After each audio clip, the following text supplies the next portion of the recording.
The two premier programs on a beautiful autumn day. It's St. Francis. It's Canisius. It is the epitome of Western New York football in the Monsignor Martin Championship.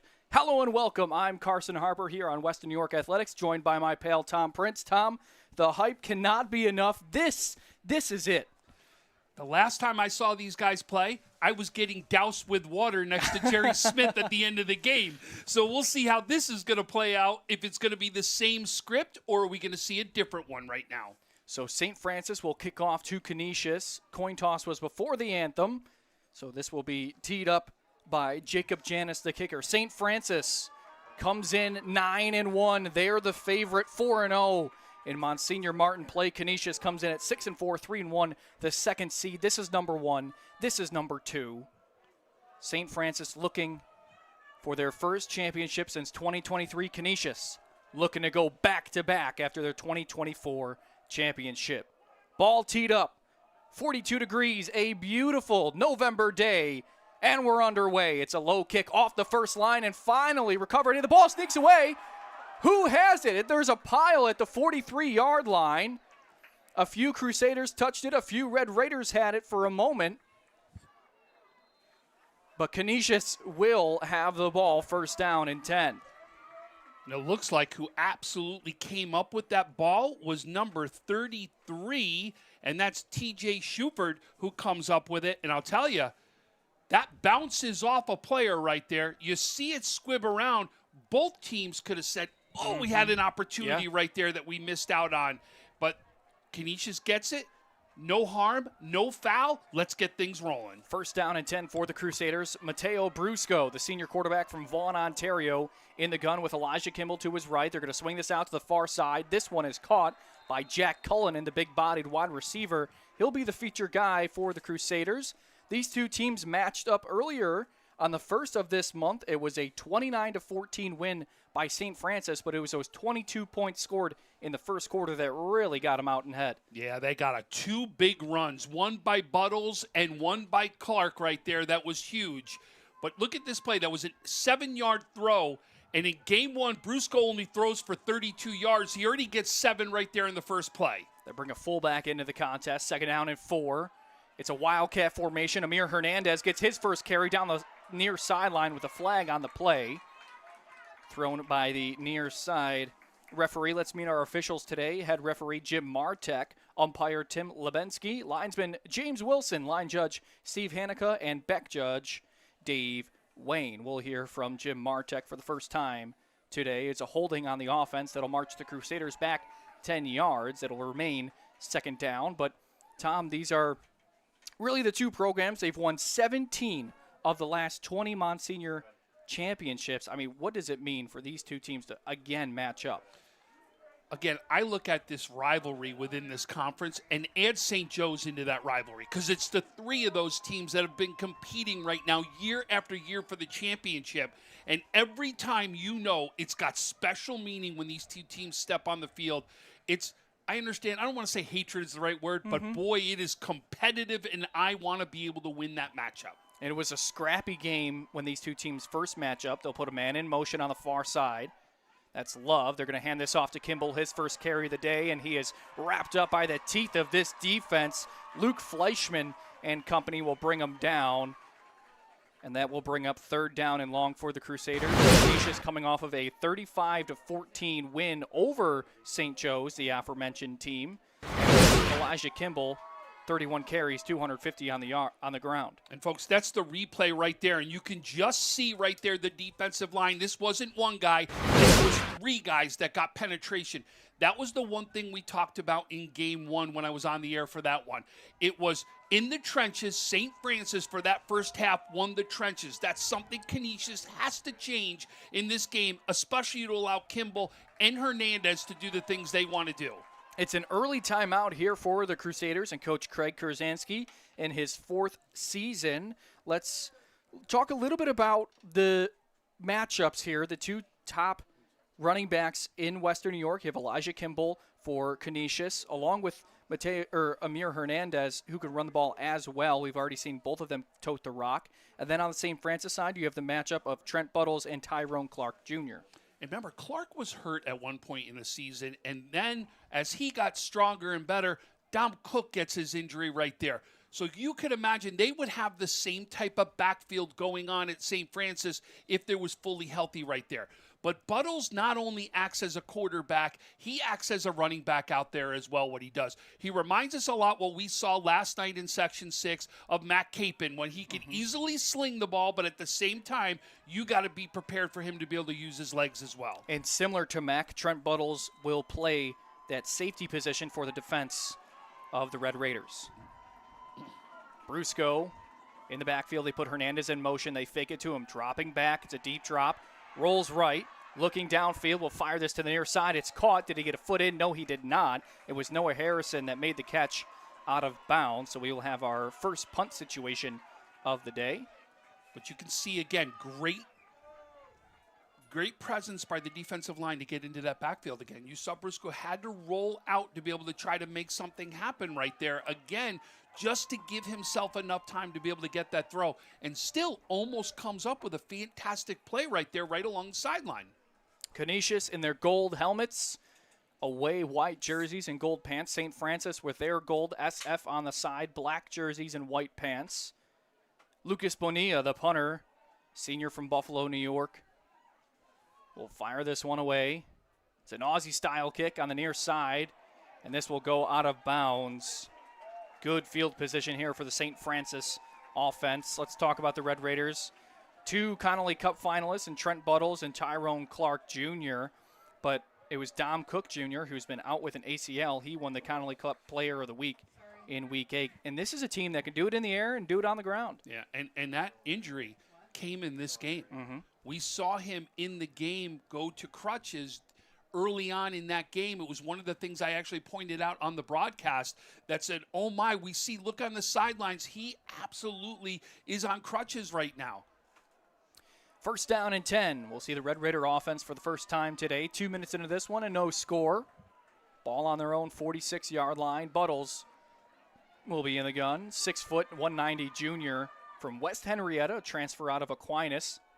Read option. They're going to hand this off to the running back, who is quickly dropped at the line of scrimmage. Brings up second down. And on the tackle was one of the guys you wanted to point out early inside this game, and that's he plays tight end on one side of the ball, but he comes up with the big tackle there. That's Connor Gain. He is the tight end outside linebacker, but he's playing D-end out here tonight. So he's listed at 6'2", 230, and he's the one who comes up with that big tackle. He's on the far side of your screen. Junior out of Houston, Texas. Mason Anderson in motion. Buttles will swing this to his way, and it's intercepted on the far side. There goes Amir Hernandez down the sideline. Pick 6, touchdown, Crusaders, with a flag behind the play. Oh, wait, look at way up here. There's a flag at right about where the interception happened as well. So there's 2 flags. Let's see what happens right here. Could be a big break for St. Francis if the penalty was committed before the interception. Well, I'll tell you this. Well, look, see, they're coming back with the ball. So that's going to be the question right now. Well, now they're going back. He's got the ball. He came out. Looked like he was coming out that way. And now you're going to see. But Amir Hernandez jumped that route beautifully. He saw the throw coming, jumps the route. There's a reason why this young man is also one of the people on this field that has Division I offers. Any other team in Western New York, you'd be talking about he would be the premier back. He shows it on the defensive side of the ball. He can do it on the offensive side of the ball. He truly is a complete player. So the officials get together, have a conversation. It is on Canisius. So first down going the other way. So no touchdown, but a big turnover. The 3rd interception of the season for Hernandez. And that just the 6th. Or excuse me, the 8th for Trent Buttles. So we'll see the Crusader offense after just 2 plays from their defense. But already we've got a different game to the way it started out at St. Francis. So you saw big runs that went straight up the middle right there. Both runs, Buttles and Clark In game one, a stop there. They go to the air. Canisius now takes control. Wildcat formation. Kimball gets the direct snap, makes one move, and now he's got to the far side. First down and more. Elijah Kimball escorted out of bounds around the 10-yard line by Trent Buttles. First down for the Crusaders and a little bit of momentum for Canisius early on. In game one, Kimball runs for 120 yards in game one. Hernandez ran for 131 yards. Even in a loss, you're talking about 251 yards on the ground. And that is exactly what Kimball does well. If you are going to make sure he could ground and pound with you, but if he gets to the outside, he will show you just how fast that young man is and has breakaway speed. Again, Kimball gets a direct snap, hands it off to Hernandez. He makes one move and spins into a tackle taken down around the 5-yard line. But those two in the first game between these two teams accounted for 35 of the rushing attempts for Canisius. And Elijah Kimball has already broken as the record for the top running back in Canisius history. This young man has broken just about every record that is expected of him. He is that good of a running back. And the last I note, it was at 39 offers, and that's the reason why this young man's got 39 Division I offers. They're going to hand this to him up the middle behind two fullbacks in the formation. He gets down to the 1-yard line, and that'll bring up third down and goal for the Crusaders. And folks, yes, we are at Buff State. That's where this game is taking place. Beautiful day. Can't believe we're getting this weather so late in the season. First down and goal. Brusco under center. Heavy package in for the Crusaders. They hand it off to Kimball. He goes over the top into the end zone. Touchdown, Canisius. Elijah Kimball from a yard out. His 15th rushing touchdown of the season. Boy, you can just see the passion down there on the field. Even on that scrum, as you saw Kimball go over the pile right there for the touchdown. Here's the replay.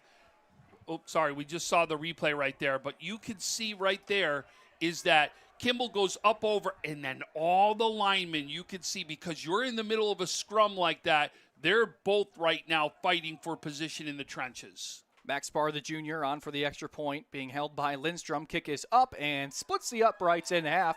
It's 7-0 Canisius with 8 minutes to go here in the first quarter. But it was only 2 plays from this St. Francis offense, so we'll continue to introduce them throughout the game. But to finish the point on Kimball, last week against St. Joe's, he became the all-time leading rusher in Monsignor Martin history. That is a 77-year history, and Kimball is the top back. So with St. Francis on offense, you have Tyrone Clark, but you also have this Larry Hardy, who's a real solid-built senior 180 running back, and you can swing it out to Mason Anderson, who does have a Connolly Cup Player of the Week under his belt as well. Mason Anderson right now is listed as the number 1 wide receiver in New York State for his grade. Mm-hmm. So you have got prolific players all over the field. We haven't even got to the line yet in some of those guys. You talked about Fleischman earlier as well, was a name you brought up. That young man is going to be a Division I player out there as well. Workcotter on the line. Mm-hmm. That's another one I'm going to tell you that we're going to be talking about. He's not even going to be a football player, but I'll tell you he could go anywhere he wanted to. He's going to be a wrestler. Wow. He's going to Mercyhurst to be a wrestler is what he is. So you're seeing is there are athletes all over the field, not only in the sport of football, but in multi-different sports. Canisius will kick this one away after the opening touchdown of the contest. Fielded on one hop, bobbled by Buttles inside his own 20. Going to the middle of the field, breaks out of one tackle, gets under his pads with the flag down on the field. And Trent not afraid to get his nose dirty, plays offense, plays defense, and very seldom do you see a quarterback as your deep return man. Yeah, I mean, he will play just about any position you ask him on the field. He really will. And again, if he wasn't doing this, he can play wide receiver. Mm-hmm. He's done that before. We already know he could play the position of running back. Look what he's done. He can sling the ball all over the place. He's considered one of the top quarterbacks in New York State already. He's got 5 Division I offers himself already. We hear there's a 6th one coming possibly next week. You say it, it's all over the place as far as what the capabilities of all the athletes on this field really are. Buttles, a transfer from Aquinas in Section 5 of Rochester. He hails from West Henrietta. Last season, Aquinas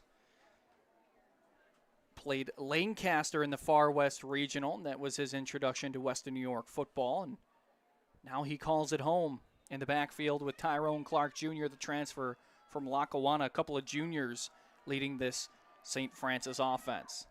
They're going to hand this off to Clark. Breaks one tackle in the backfield, heads up the middle, and he has a nice pickup on first down. Did you see that hesitation move by Clark right there? He stopped in his tracks, and what he did was he got the defender to stop his movement of his feet, and because of that, then he was able to go in the hole and be able to get extra yards. That should have been a play for a loss, but Clark turned it into something positive. They're going to hand this to him again. Another read option play third early on, and before then, the 5'9", 205 Clark Jr. had to sidestep Brock Bildfell of Canisius. Jr. 6'7", 317 on the defensive line. Boy, I'll tell you, this looks so far early in this game a complete defensive line difference than what we saw in game one. They are really shutting down the run. I understand it's early, folks. I get it. But this is what Canisius need to come out and start this game. They hand it to Clark for the third consecutive time, and he's tackled in the backfield. Brought down by Quentin Littleton, the sophomore. Transfer from City Honors, making a nice play, and that'll bring up fourth down for the Red Raiders. Canisius said after the first game, we talked all week, we needed to remain humble because they got humbled rather quickly by the St. Francis team, who has the offense out on a 4th down and 4 to go in their own territory, ball on their own 26.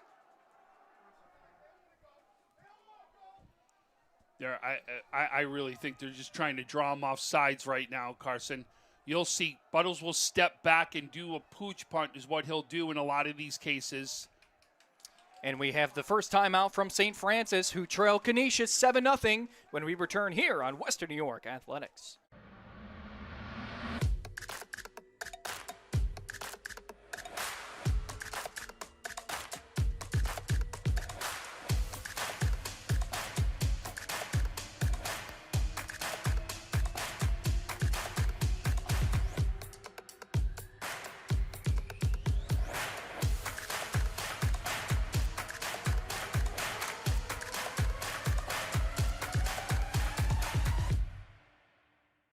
Why do you exercise? To look better? To feel better? To drop a few pounds? To train for an event? To defy age? Or to keep your ability to say yes to the things you love to do? Whatever motivates you, G&G Fitness Equipment is here to get you there. Treadmills, ellipticals, rowers, bikes, home gyms, and accessories. We'll pair you with the right equipment, teach you how to use it, and be there every step of your fitness journey. G&G Fitness. Your goal is our goal. Buttles will take it himself. He leaps into a first down. So after the timeout, St. Francis, Coach Jerry Smith draws up a play and a huge first down for the Red Raiders. But that's what you have as offense, because you know he could pooch punt this. So you got to respect that. But what he does, gets to the outside, finds the opening on the outside, just be able to get through those defenders and take it for a first down. And I'll tell you, we know Jerry Smith is not afraid to be able to call any play on 4th down or down in the red zone. Buttles has a little trouble, will sneak out left, and he's going to be sacked in the backfield. It was Terrence Schuford Jr., the freshman from Buffalo, coming up with his 4th and a half sack of the season. And here you see the replay. You're going to see step up. But look at right now the penetration. He literally made sure he was filling a gap, keeping his space so that when Buttles was going to go take off, he was right there to be able to go and make that tackle. So it'll be a loss of 5 yards, 2nd down, and 15 to go for the Red Raiders. You know what that reminded me of? It almost reminded me of a spy like we talked about with when Josh Allen wants to go around. You got to spy him. See, that's what he's doing out there. Buttles will heave this to the far side. A wide open cut. Mason Anderson. Touchdown. St. Francis. 72 yards into the end zone. That is the perfect answer by St. Francis right there. Wow. And you saw he was wide open. There's a reason this young man is rated #1 in New York State as a wide receiver for his grade, because he's got that breakaway speed. He can catch in big games, and look at him coming up right big to be able to try to tie this game up right now for St. Francis. It was his 11th receiving touchdown of the season. Buttle's 17th in the air. As you said, Tom, you get the spy, try to shut down the legs, and here comes that rocket right arm. Jacob Janis on to kick the extra point. Snap, hold are both good. Nearly blocked. And this one will be good. Almost pushed to the left. But we are tied up at 7. Around 8 minutes into this one. And this is just a good old-fashioned slugfest early on. Well, and that's what we expected. We expected this in game 1 is what we did.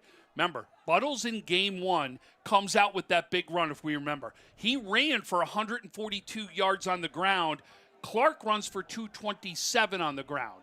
Okay? Here's the kicker. That play you just talked about, 72 yards by the air. One play. He only threw the ball for 39 yards in game 1.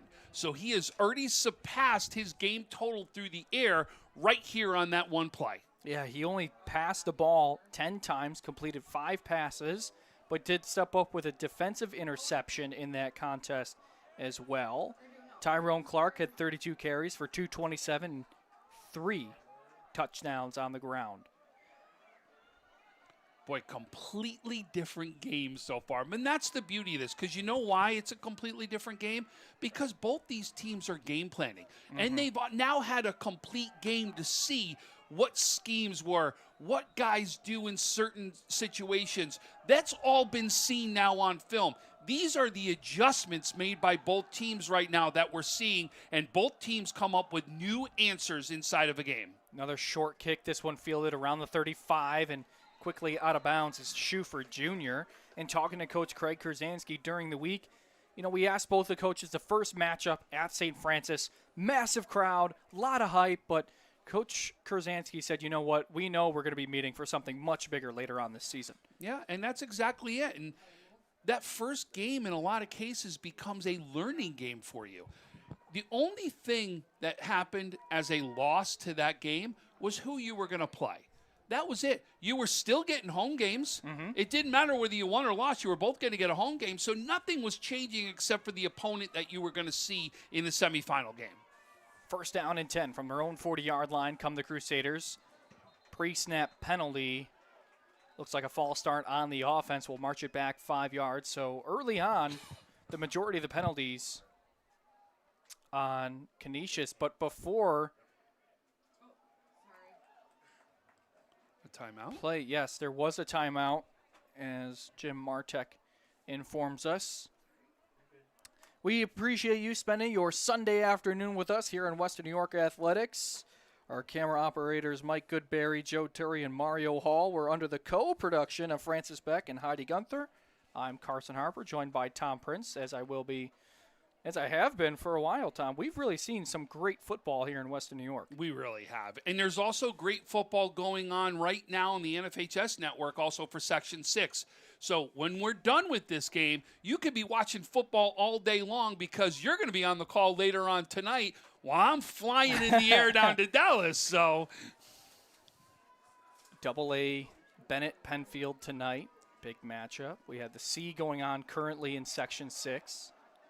They're going to hand this off to Elijah Kimball. He has a couple of escorts, but brought down around the 45-yard line. Starting line for the Crusaders, Gorney, Caldwell, Oliveira, Scott, and Bildfell.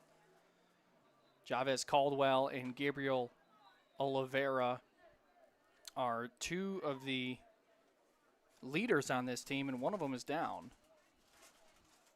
So hopefully he's trying to get up. Yeah, we will give him some room, and we'll step aside here on the Western New York Athletics.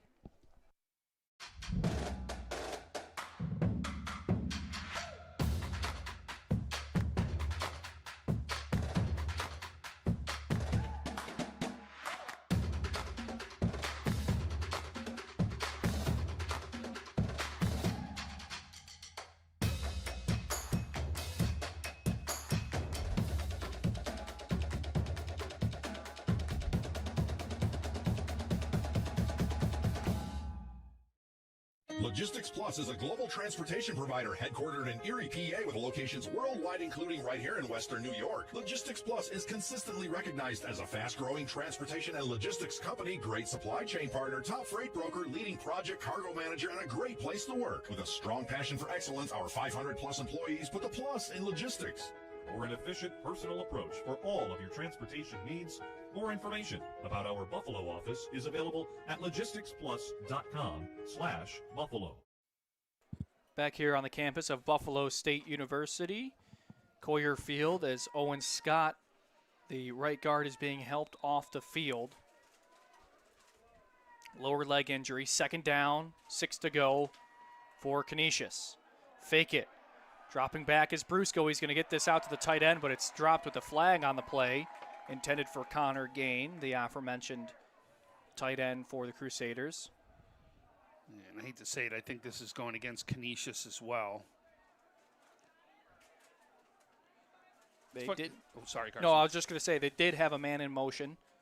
Could play into the penalty, but It's funny, you can see the mannerisms of coaches when that happens. Yes. When you see the sideline starting to yell at one of their players, that's normally a sign that that's where that flag is going to be going.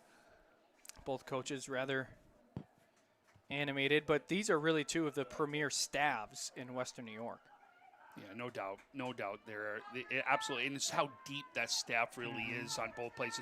It's what we also talk about, like a Lancaster also I'd put in that boat. There's a couple great staffs that are out there. We can go up and down all over Western New York. They'll fake it to Kimball. Brusco tries to keep it himself, but right into the arms of the defensive end. It is Terrence Ware, the junior, making a tackle. And here's the replay, and I'll tell you, Ware, I think, paid more for it in the celebration part of this. He comes up, and you see his guy hits him right there and sends him backwards.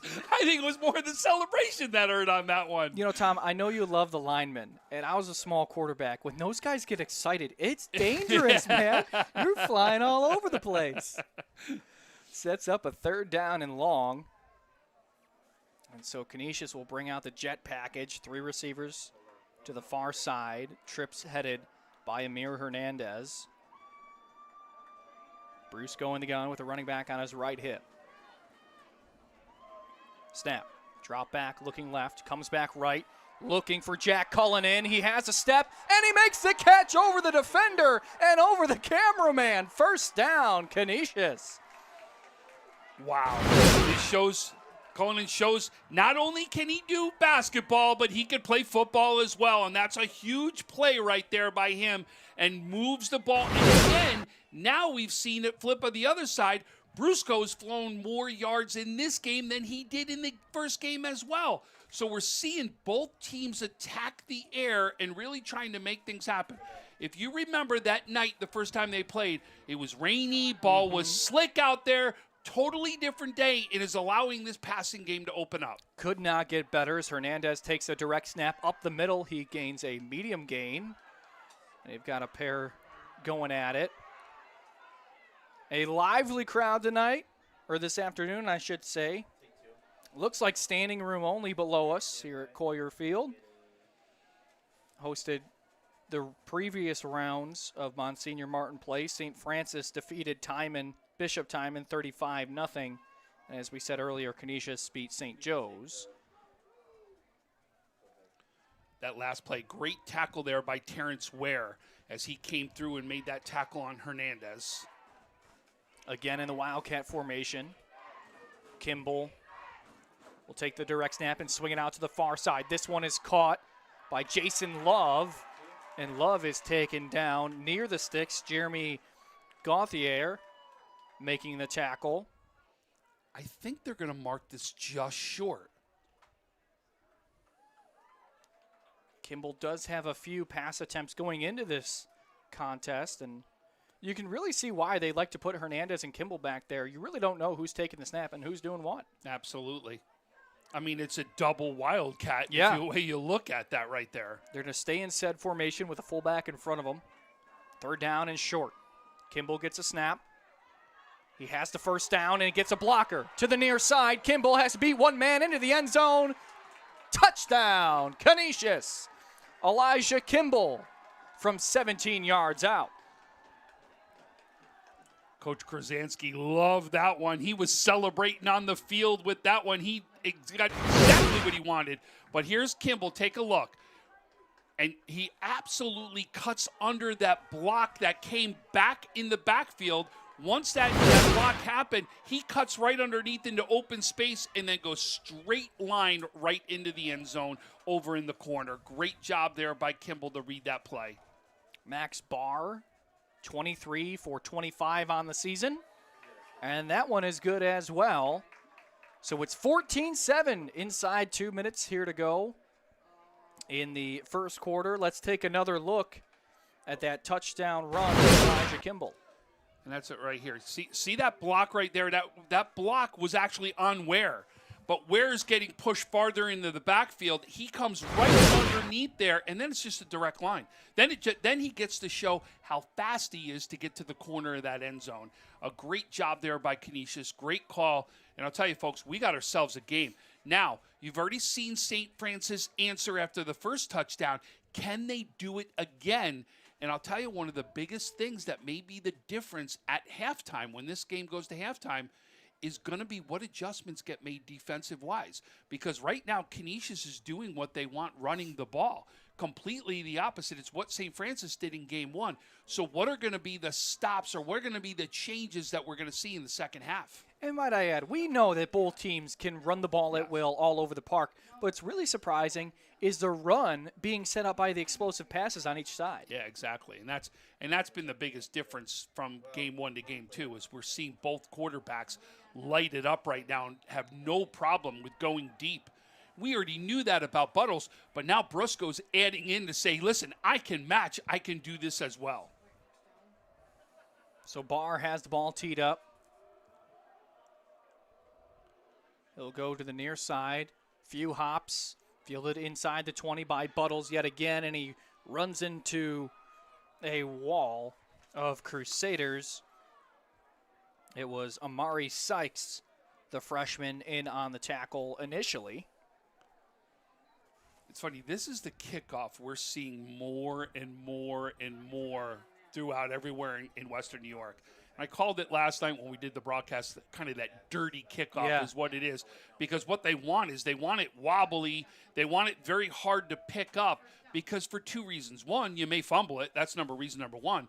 But reason number two may be, even if you kind of take a little bit to be able to pick that ball up, you guys are already down there to be able to make the tackle, so that you're not going to have a real long return. And it's interesting, traditionally you get that big high kickoff to get your guys downfield, but now we're really seeing an evolution in the kickoff game. Yep. First time today, Francis goes under center. They're going to sweep this to Tyrone Clark Jr. on the outside. He picks up around 5 yards. Nice first down gain there for the Red Raiders. That's his first big run of the day right there. You can see the replay right here, and you're going to see he's going to get the pitch to the outside. When we talked about, one of the things that has happened really well is Canisius defensive line getting penetration. So when you want to go ahead and stop that penetration, get a pitch out past the end. That should be able to get one-on-one matchups on the outside, and that's what St. Francis did on that last play. So it was 7 officially, 2nd down and 3. They give it to Clark Jr. again, but he'll be stopped just short of the first down marker. No, they're going to give it to him. The initial spot was short, but Jim Marchek says, you know what, that's good for a first down. St. Francis looking to answer. 65 seconds left in the first quarter. We've had quite a few fireworks. Quick snap. They get it out. It is caught. Evan Necker drops it after the hit coming in from Darnell Gallimore. Great hit.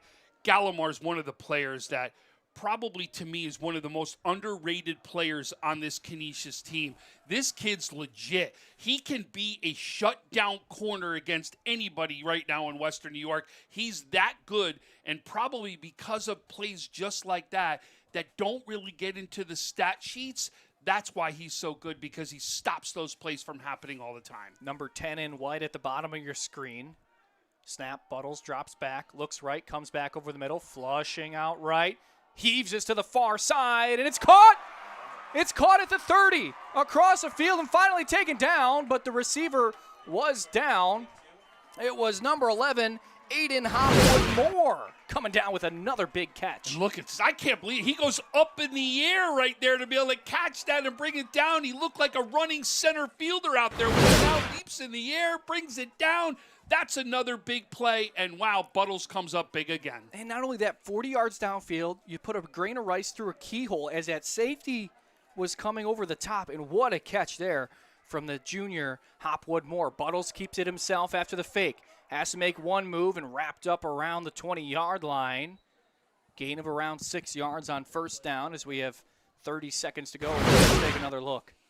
And you can see this is a keeper, and he rolls right around. Canisius reads it really well, though, was waiting for that run. You could see there's 6 guys right there as they're trying to make the stop over on the right-hand side of the field. Second down. St. Francis with the gold San Francisco-esque logo, all looking to the far sideline. Read option, RPO. They're going to flash this out to Zielinski. Matthew Zielinski gets a first down and out of bounds. We got a flag over on the 10-yard line is where it is. Literally sitting right on the 10-yard line.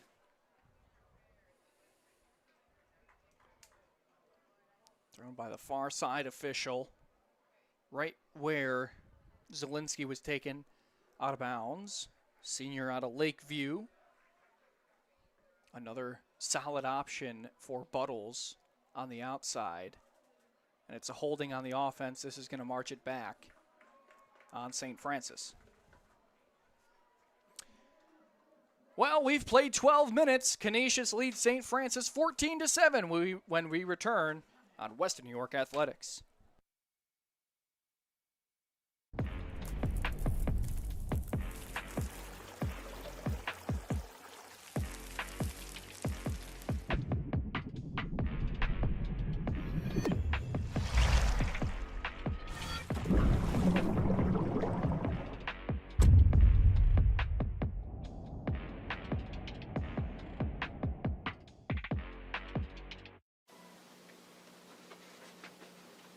Look, Patriot account is not going to close itself. Looks like you're going to be here late again. I need this by morning. Oh no, not again. My son has a football game tonight. At WNYAthletics.com. You can thank me later. WNYAthletics. Your home for high school sports. Yes.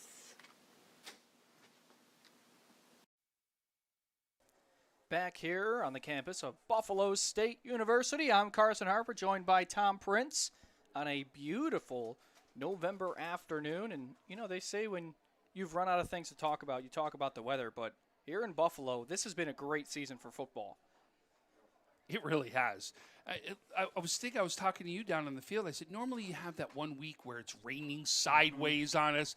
Like, we've had rain, but we haven't had that real nasty weather that we've really had to contend with.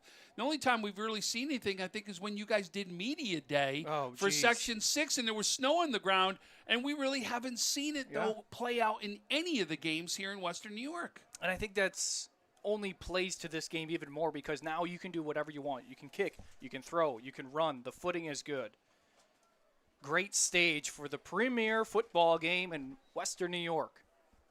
After the big catch downfield for St. Francis, they have the ball, second down and short. Buttles with a deep drop, flushes left. He's going to tuck this one under his right arm. He's got a first down and more inside the 10, breaks out of 2 tackles, and finally taken down around the 6. Trent Buttles with another first down run. And here's the replay. You can just see this was a coverage run is what this was. Coverage was downfield. You could see in the minute that the Canisius defense starts penetrating into the backfield, that's when he's just got to roll out into the open area right there, and that's where that came about. But really, it was because of the defense of Canisius and the coverage they had on the receivers downfield. First down and goal from the 6-yard line. They'll put a man in motion across the formation. Hand it off to Clark. It's a read option, but the ball barely got into the running back's hand as Terrence Schuford Jr. and Caden Wayne tackle. You can see, here's the replay, and you can see trying to get it. It looked like Buttles wanted to take it back right there, that handoff, and then take off with it once he got it back in his hands. Couldn't get it back in his hands, and that's when the defense comes up big right there for Canisius. Second down and goal from the 10-yard line. Trips to the far side. Buttles, play action. Rolls right, fires into the end zone, and it's caught. Touchdown! Aiden Hopwood Moore gets the Red Raiders down here and hits pay dirt. Touchdown!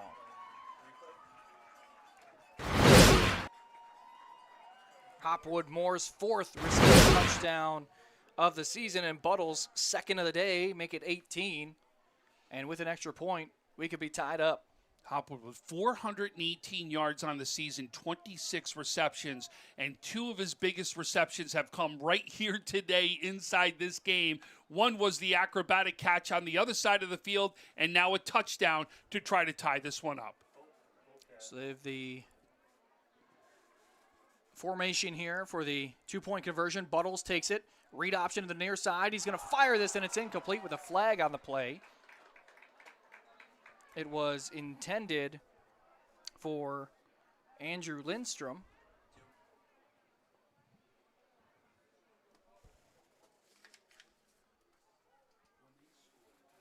Flag thrown on the near side.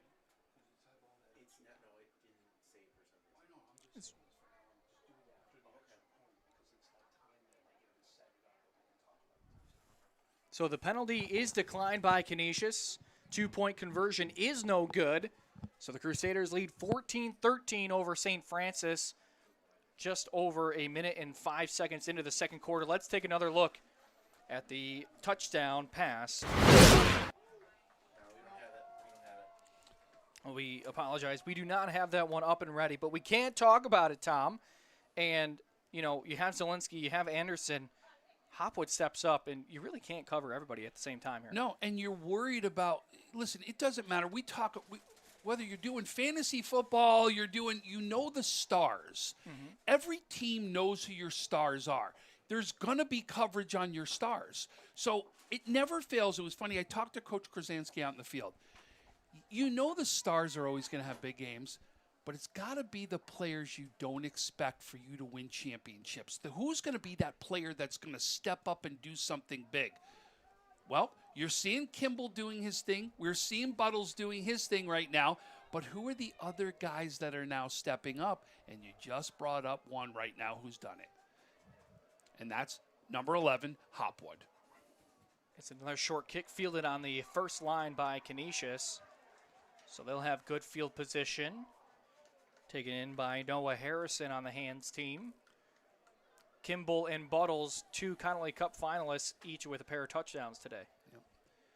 I'm going to tell you, I don't love this play right here, this kickoff, because all you're doing is when that happens, you're giving incredible field position to the other team. And that, to me, is tough. And again, right now, with the way Canisius is running the ball, I don't want them starting almost at midfield right now. And to your point, Coach Jerry Smith on the far sideline is having a conversation with his kicker on the placement of that onside. First down and 10 from their own 47. They hand this off to Kimball behind 2 fullbacks. Gets to midfield, and he bounces out of the huddle. Kimball down the near sideline, hitting second gear, has to beat Buttles, and he's going to be escorted out of bounds and taken down. No flag on the play, but just when you think you got him hemmed in, here comes Kimball. And here's the replay, right? You can see gets right into the scrum. Boom, comes out of it and then grows right down the sideline, showing what he's capable of. I get asked all the time, is Elijah Kimball the real deal? Folks, he's not only the real deal, he's that and more. And that's exactly there.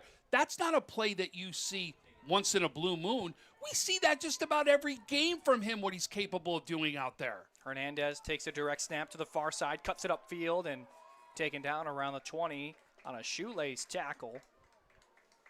Brings up second down.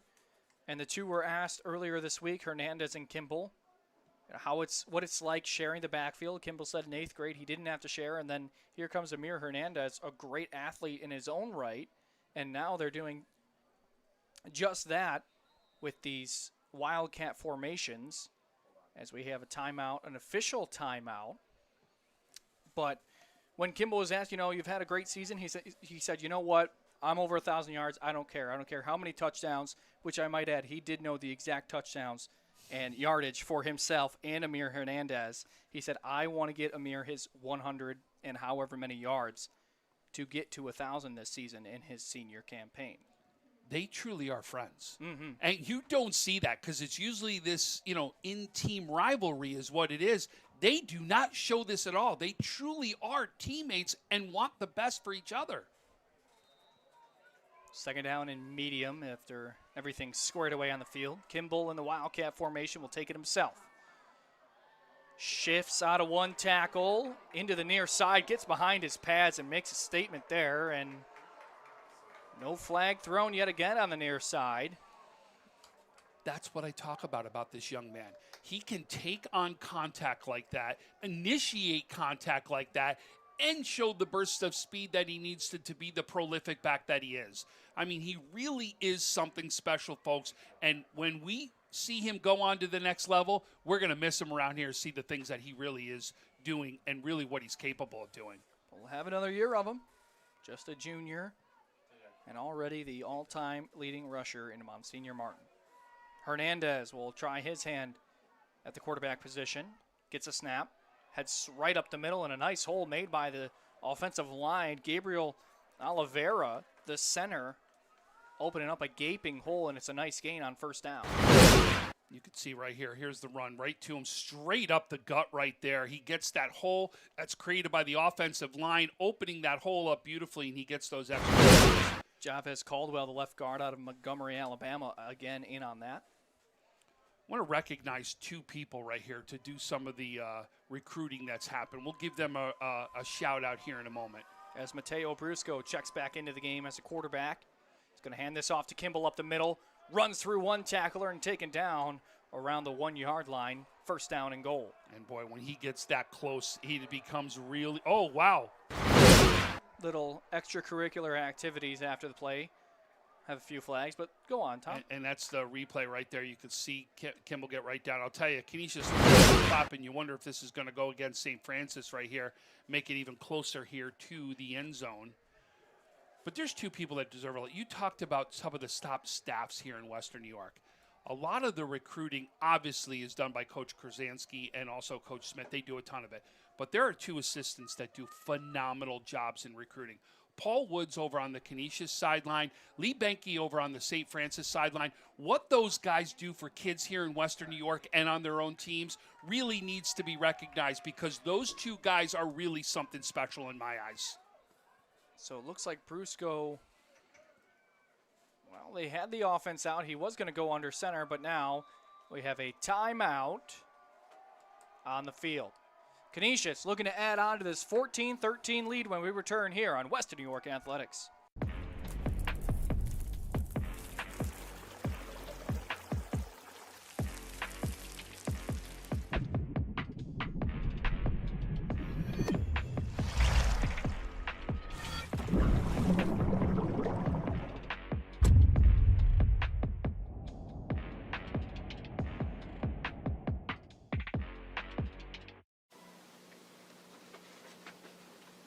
Look, Patriot account is not going to close itself. Looks like you're going to be here late again. I need this by morning. Oh no, not again. My son has a football game tonight. WNYAthletics.com. You can thank me later. WNYAthletics. Your home for high school sports. Yes. Back here, Buffalo State, Coyer Field. Monsignor Martin Championship. Canisius with the ball on the 1 yard line. Bringing the heavy package. Kimball the deep back. Brusco. The quarterback under center. Jen Martek's going to make sure everybody's all squared away. And Canisius will motion out into the shotgun. Two receivers on the near side. Snap. Handoff to Kimball. Goes up and over into the end zone. Touchdown, Canisius. Elijah Kimball, his second 1 yard rush for a touchdown and third on the day. Boy, and he's been big about getting his crowd into this. But again, anything close to that end zone, you know he's going to find a way to get in there, and he does it again. Both 1-yard runs, he's elected to go by the air, leaving his feet. That time, probably got in on the first effort, but made sure to get the ball over the goal line on the second effort. So Canisius will go for 2. They're up 7 as of now. Brusco in the gun with a bunch trips to the far side. And we have a timeout by St. Francis. So they've already used all 3 of their timeouts with just 8:43 still left to go. And as a defensive coach, you take the timeout after the defensive penalty, march it from the 1 yard to the half-yard line, and now before this big 2-point conversion to kind of keep things together. What do you think the conversation is on the St. Francis defensive sideline right now? Well, obviously what you've got to do is you want to make sure this stays at a minimum an 8-point game, meaning if they kick the extra point. Mm-hmm. If they go for 2, now you're talking about 2 different possessions right here. So you've got to make a big stop. And you've already seen right now in short yardage, where has the ball gone to? It's going to be in the hands of Kimball. That's the guy. He's already come up with 3 touchdowns today. This is the man right now showing why he is a top player here in Western New York. But it looks like what they want to do is go for 2 right here. Yeah, Jack Cullinan, the lone receiver on the near side, number 5 in white. So the timeout's called because they want to stop the 2-point conversion and not make this a 2-score game. Bunch trips to the far side. Brusco gets a snap, drops back. One defender in his way. This one in and out of the hands, right off the numbers of Cullinan. It was tight coverage. Ball falls to the turf harmlessly. A big stop there from St. Francis. Because what it done, it keeps it a 7-point game. They complete that 9-point game, and that changes the dynamics of the game a little bit right there. Now that it stays a 1-point game, you've got more than enough time, and obviously we've seen the quick strike ability of both these teams, but now you can see we're going to have some more fireworks left inside this first half. Andre Amos, a junior, Francis made that play. Let's take another look at the touchdown run. And there you go. You can see him go right in, go up and over. I'll tell you right now, we've got 3 players, as you've already alluded to, that are Conley Cup finalists. For those of you who may not know, the Conley Cup is what they announce as Player of the Year. This Player of the Year, though, that is announced by the Conley Cup is a regular season and postseason award only through the conference championships. That's it. That's where this award goes to.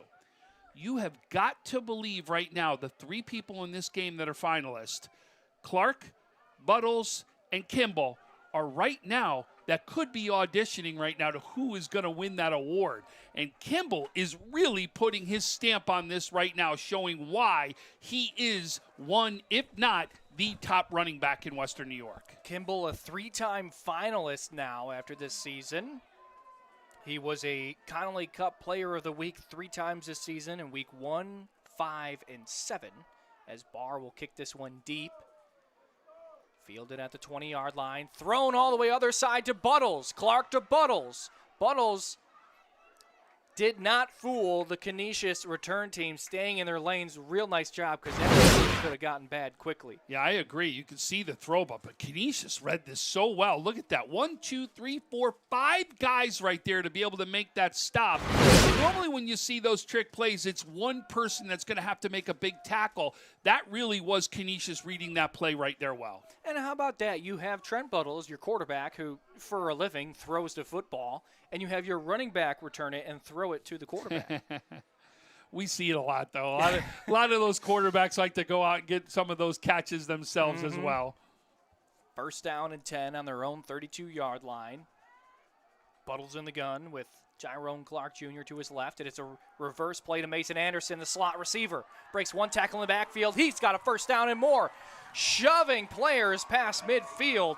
Big play for Anderson. I want you to watch this block right here by Buttles. Watch this one. You're going to see it roll out right here. Here's Anderson. There's Buttles, the lead blocker. Look at that block right there to be able to get that first down. That's your quarterback making a block out there like that. That's a huge play by Buttles to help Anderson get that first down. He gives me a lot of Baker Mayfield energy, just willing to do anything for his squad. As Clark receives the snap, breaks out of one tackle, and the ball's on the carpet. And it mercifully rolls out of bounds. But there's a pile nonetheless on the far side. We'll take another look. Now you can see the ball come out right there. The question is, we don't know if it was recovered inbounds or out of bounds yet. That's what we're waiting for the ball. Tough to see right there in the camera view because it was the other side of the field. So we're just waiting to see what the call here is. By the body language of Canisius, looks like it's going to stay with St. Francis.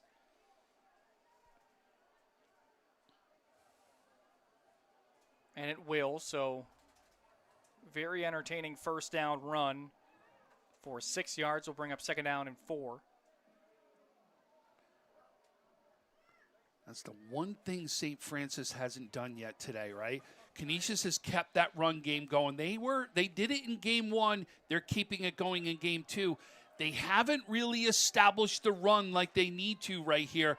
That's got to be where Clark Jr. has to get into some open space and get some of these first downs with his legs. The only turnover was a interception by Amir Hernandez as we have a pre-snap infraction. Looks like false start on the offense.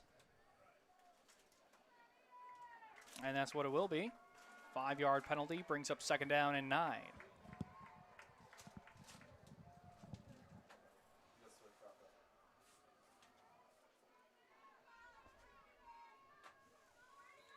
Two receivers on the near side. It's Anderson and Zielinski. On the far side is Evan Necker.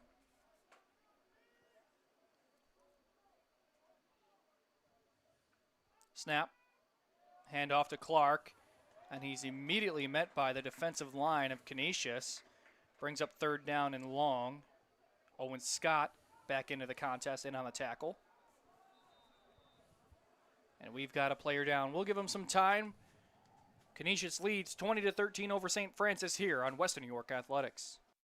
Logistics Plus is a global transportation provider headquartered in Erie, PA with locations worldwide, including right here in Western New York. Logistics Plus is consistently recognized as a fast-growing transportation and logistics company, great supply chain partner, top freight broker, leading project cargo manager, and a great place to work. With a strong passion for excellence, our 500-plus employees put the plus in logistics.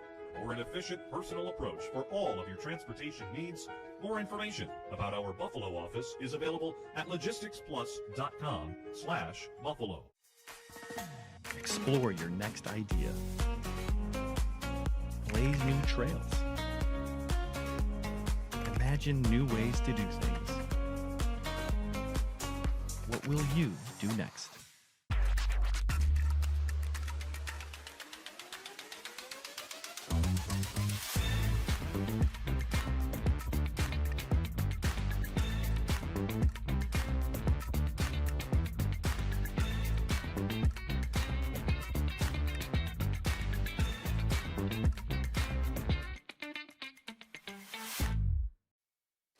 Terrence Schufert Jr., the freshman, was having his right knee looked at, but he was able to walk off the field on his own power. No assistance needed, and he'll take a breather. Third down and 9 to go for St. Francis.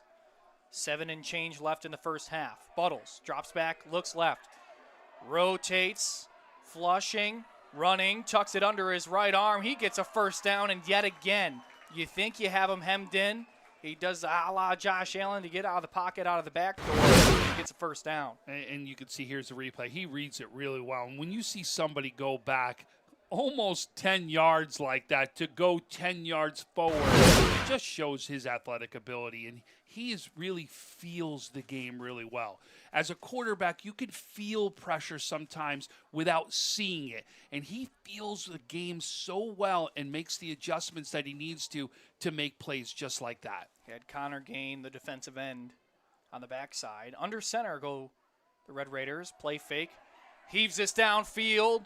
Looking for a man, and it's caught into inside the 5-yard line. Mason Anderson comes down with it, just shy of the end zone. Here's the replay. You saw it. Watch this right off the line. He gets the step right there. He already had the step 5 yards out, stayed with it, had to slow down a little bit, but makes that catch, uses that height that he has to bring it down and tries to get St. Francis into the end zone here. They're going to keep it with Buttles, quarterback sneak. Did he get in is the question. Yes, he did. Touchdown. Red Raiders. Did you see the ball drop? The ball drops right here. He goes down and picks it up and goes into the end zone. Watch this on the replay. See, the ball goes down on the ground. He comes up and then drives it right into the end zone.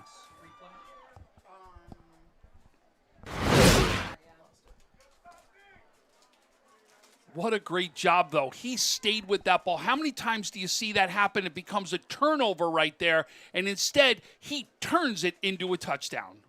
Jacob Janis onto the extra point. 1 for 1 today.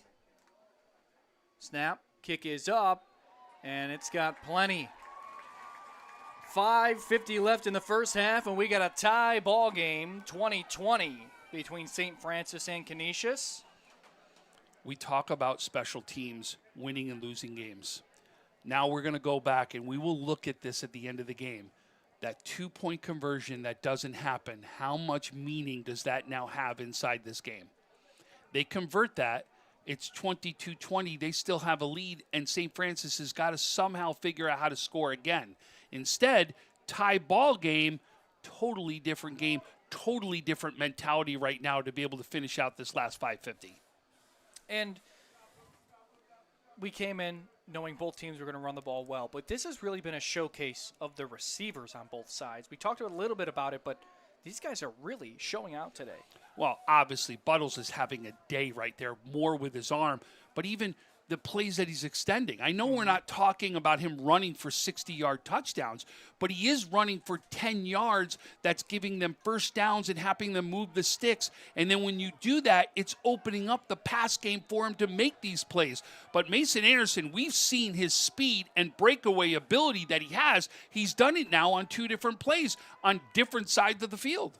Anderson, just a sophomore out of Angola, New York. This kickoff is recovered at the 39-yard line by Canisius. Recovered by Terrence Schuford Jr., the freshman, back into the game. Good to see. And that's where his offense will set up shop.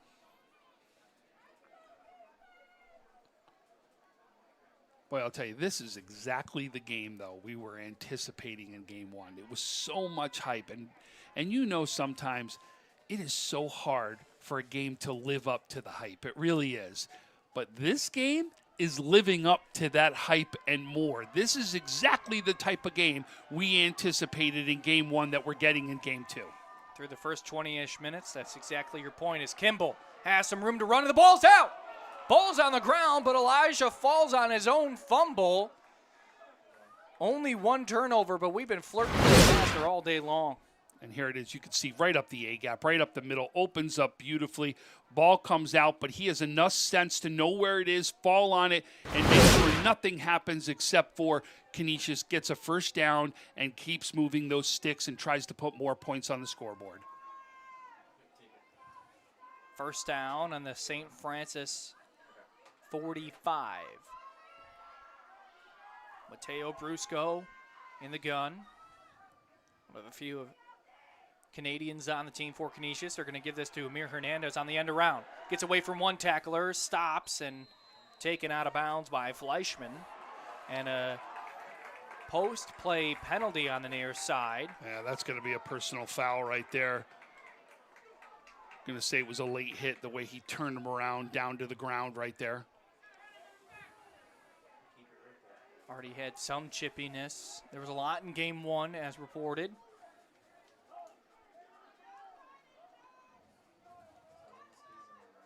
But, I mean, this is really the culmination of 17 championships in the last 20 years between these two teams. It is almost certain these guys are going to play each other in the playoffs every single year. You're going to meet them at one point. Yeah. Either in the semifinals or the finals, you guys are going to meet. And like I said, I throw St. Joe's into the mix of this as well because it'll be those three teams right now competing. And then you're seeing Bishop Timon trying to get in the mix. They've been in there in years. They had a big win, if you remember, over St. Joe's even just a couple years ago. Timon is also right out there. But the three teams that we seem to talk about the most would be Joe's and the two teams that we have in this side this game. After the 15-yard penalty, it's first down for Canisius at the 26-yard line. They give this to Kimball, taken down by 3 Red Raiders after the medium gain. A little bit more conversation between each side. You could see the jawing just going back and forth. And, you know, this is what we talk about. Like I always say, is I know they call it the biggest rivalry game is Canisius and Joe's. We hear it every year after year and how great that rivalry is. I really believe that St. Francis Canisius is just as a big rivalry, and St. Francis St. Joe's is as well. I just believe whenever those three teams play each other, that's a rivalry game between any of those options out there because of the emotions that you're seeing out here on the field and inside the stands. Second down and 5. Hernandez takes it himself, has a lead blocker, but he's taken down by the backside defensive end. It is Terrence Ware, the junior, and another post-play penalty. Coach Krasanski's hot right there, yelling at one of his teammates. But all the Canisius players seem to be excited like it was going to go against Franny's. Early on, the football penalties, we'll say, were on Canisius. But now it's starting to be the discipline penalties on St. Francis post-play. Personal foul, this one on the offense and on the defense, so the penalties will offset. But again, how much of that, not only in Monsignor Martin, but you have all of Western New York coming to these games and kind of feeding into it. And I'll tell you, after the last game, let me make a comment right after this play. Kimball gets the direct snap, has Hernandez to lead block, breaks out of one tackle, but eventually Terrence Ware there to make the play, brings up fourth down. When I went down after the game was over, did the post-game interview, I was over at Canisius, in the Canisius Joe's one. And I walked over to the outside, and I must have seen 10 players that walked up to me that were representing 10 different teams in Western New York just to talk to me about different things and what they see and what game am I doing next, all that. But that was 10 different players from different teams just right there in that game. Now, the only reason I didn't see it as much in the St. Francis Canisius game, just because it was at night, it was dark out, and it was tough to be able to see people right there. And I was going probably the opposite way of the crowd in that one, and that's the only reason why we didn't see that in that game. Timeout, Canisius, 3:18 left in the first half. We got a tie ball game at 20 here on Western New York Athletics.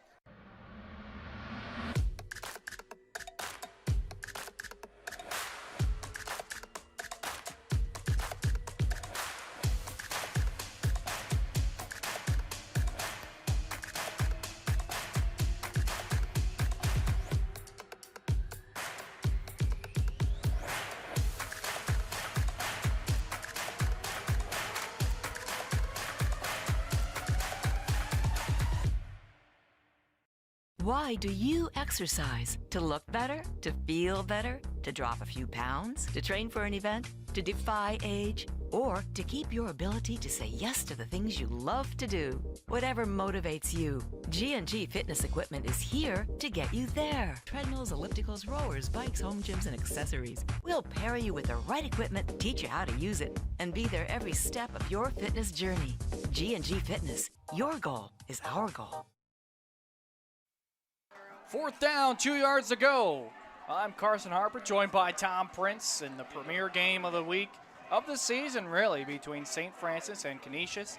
All tied up with 3 minutes to go in the first half. They're going to give this to Hernandez. He gets upfield, heads north, and he's got a first down. Big play there for Amir Hernandez. And here's the replay right here. You could see Hernandez comes in motion, gets the handoff, cuts it right up into that gap, and gets himself a first down. The But we do have a player on the field. It is Hernandez shaken up after that play, so we'll give him some time when we return here on Western New York Athletics.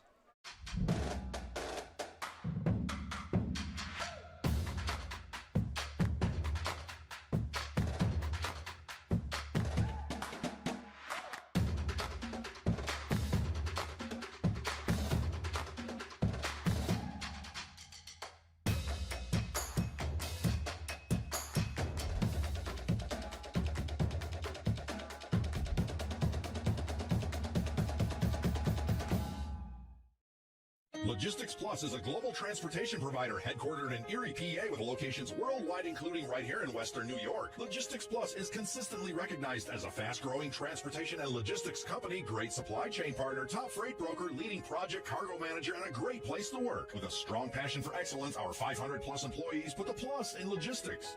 For an efficient, personal approach for all of your transportation needs, more information about our Buffalo office is available at logisticsplus.com/Buffalo. Back here at Coyer Field, Amir Hernandez has been helped up to the seat of his pants. Both coaching staffs are on the field around him. He's got a few teammates helping him out. They were looking at the back kind of scapula area as they will help him out. See Coach Morrow out there for Canisius. But he's able to walk on his own power, and it's nice to see the over-carefulness, if you will, for lack of better terms. Anything in the head and neck area, they really make sure. And Coach Smith and his staff was also out there, so both sides coming together amidst the chippiness to make sure that Amir Hernandez is doing all right, and he'll head to the Canisius bench. But before that, he did pick up a big first down on 4th and 2, and now we have first down and 10 from the 19-yard line of St. Francis. Crusaders looking to take back the lead. Hand it off to Kimball, and he's met in the backfield. Terrence Ware. He's there yet again. This backside defensive end really had a nice day thus far. Yeah, where's it? We've called his number multiple times out here today. We've said a lot of good things about him, but that's a great play as he comes off the end and comes from behind. He can Kimball on that one. A loss of a yard. Folks, we do have a score update coming from Section 6, and it's the Chautauqua Lake versus Alexander Pembroke game. Alexander Pembroke leading Chautauqua Lake 2-0 at halftime. Didn't have that on your bingo card today. As they hand this off to Campbell on the read option. Runs through a runner.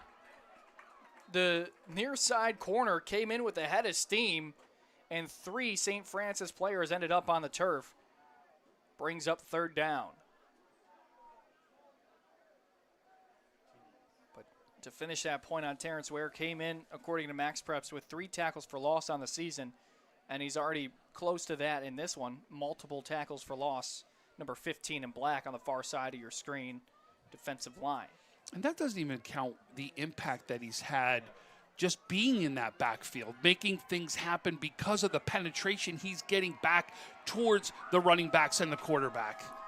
Third down, 6 to go. Put Gain, the tight end, in motion across the formation. Receivers 2 on each side as they roll Bruno out to the right. Brusco tosses it into the end zone with flags all over the place. Ball caught but out of bounds. There was flags from behind the play in the defensive backfield, so this will take a minute to sort out. Looks like holding on the offense as Brusco is rolling out. Dylan Gorney is going to try to plead his case, but to no avail. That'll bring up third down and long.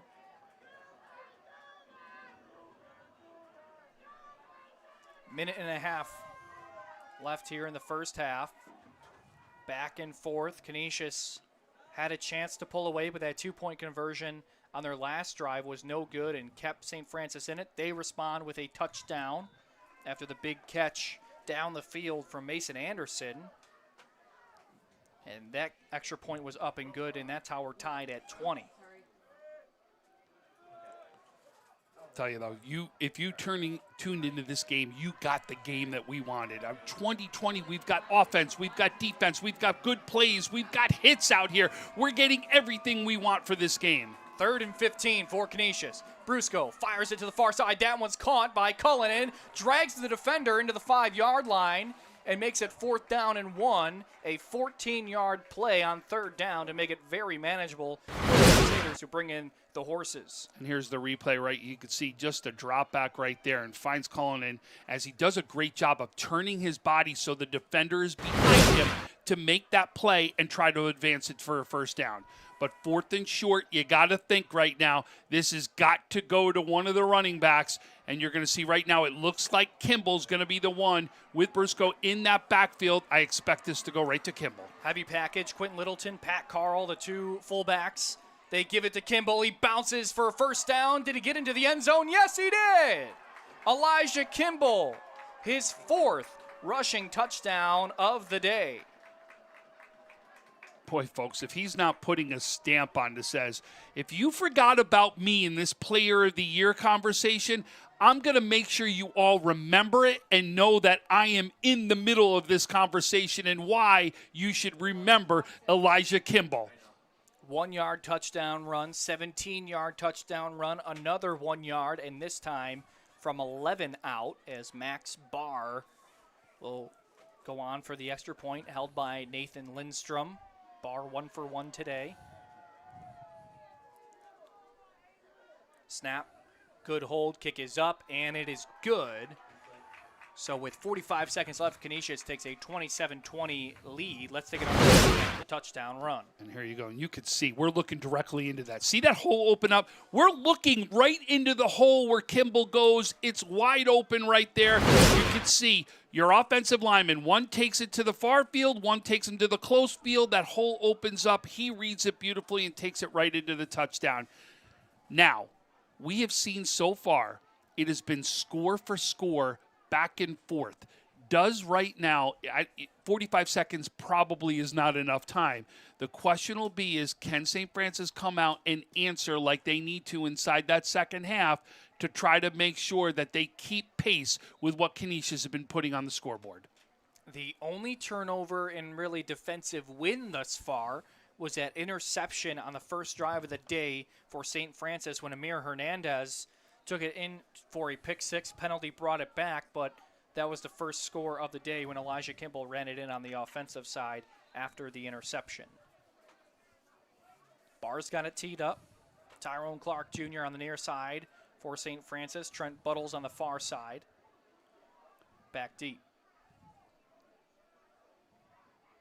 I think they're making an adjustment to the clock. That's what they were just putting up here to the stand. So I was just waiting to see that adjustment right now happen. Says 45 seconds as of now. But both teams empty of timeouts. See, they're looking for a time adjustment. Oh, there he goes. They just changed it. 49 seconds is now the time left as the ball falls off the tee. St. Francis will receive the second half kickoff. So we'll see how aggressive they are with around 40 seconds left and no timeouts and plenty of field to work with.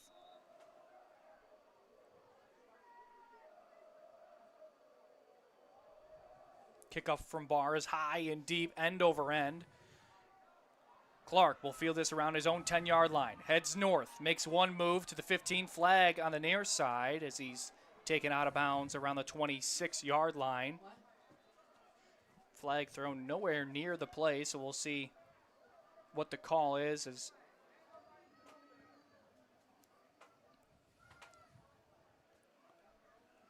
And you got to think, normally it's always against the receiving team. Very rarely is it not.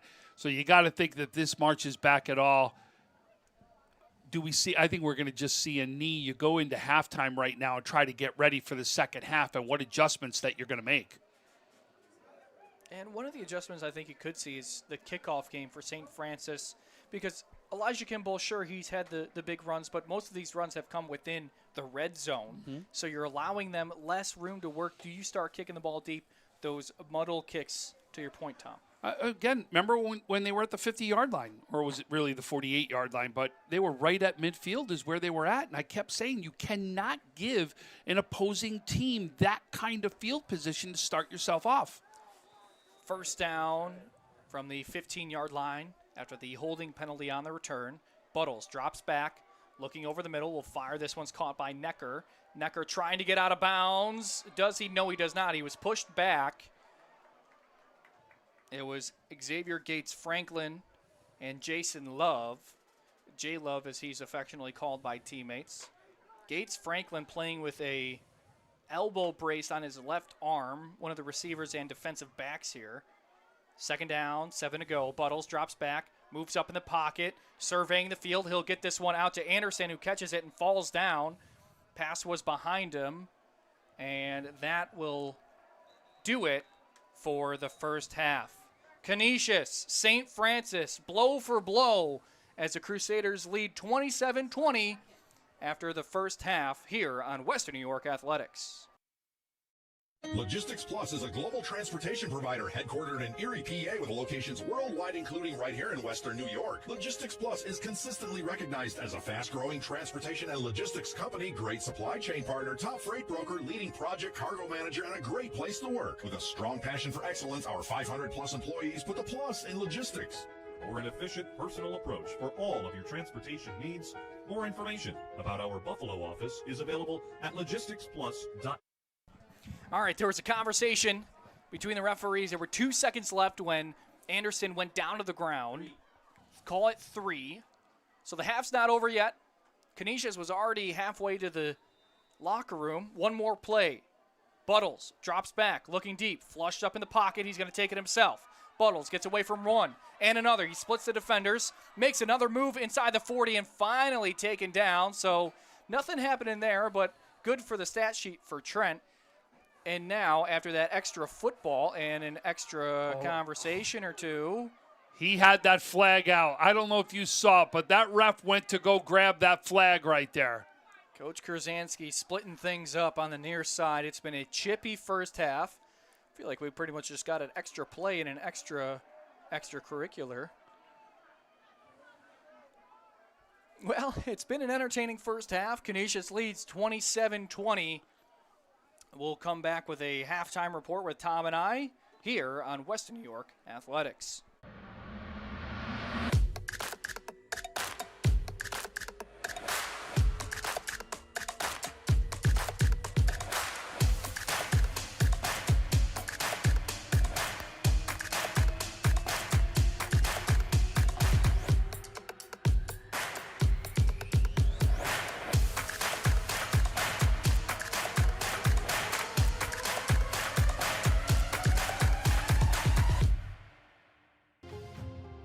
At Richmond Vona, we are seriously dedicated to bettering the communities that we serve.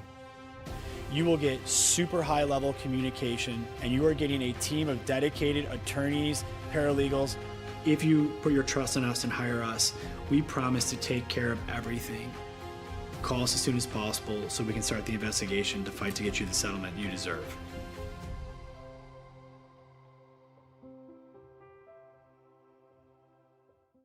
Why do you exercise? To look better? To feel better? To drop a few pounds? To train for an event? To defy age? Or to keep your ability to say yes to the things you love to do? Whatever motivates you, G&G Fitness Equipment is here to get you there. Treadmills, ellipticals, rowers, bikes, home gyms, and accessories. We'll pair you with the right equipment, teach you how to use it, and be there every step of your fitness journey. G&G Fitness. Your goal is our goal. Logistics Plus is a global transportation provider headquartered in Erie, PA with locations worldwide, including right here in Western New York. Logistics Plus is consistently recognized as a fast-growing transportation and logistics company, great supply chain partner, top freight broker, leading project cargo manager, and a great place to work. With a strong passion for excellence, our 500-plus employees put the plus in logistics. Or an efficient personal approach for all of your transportation needs. More information about our Buffalo office is available at logisticsplus.com/Buffalo.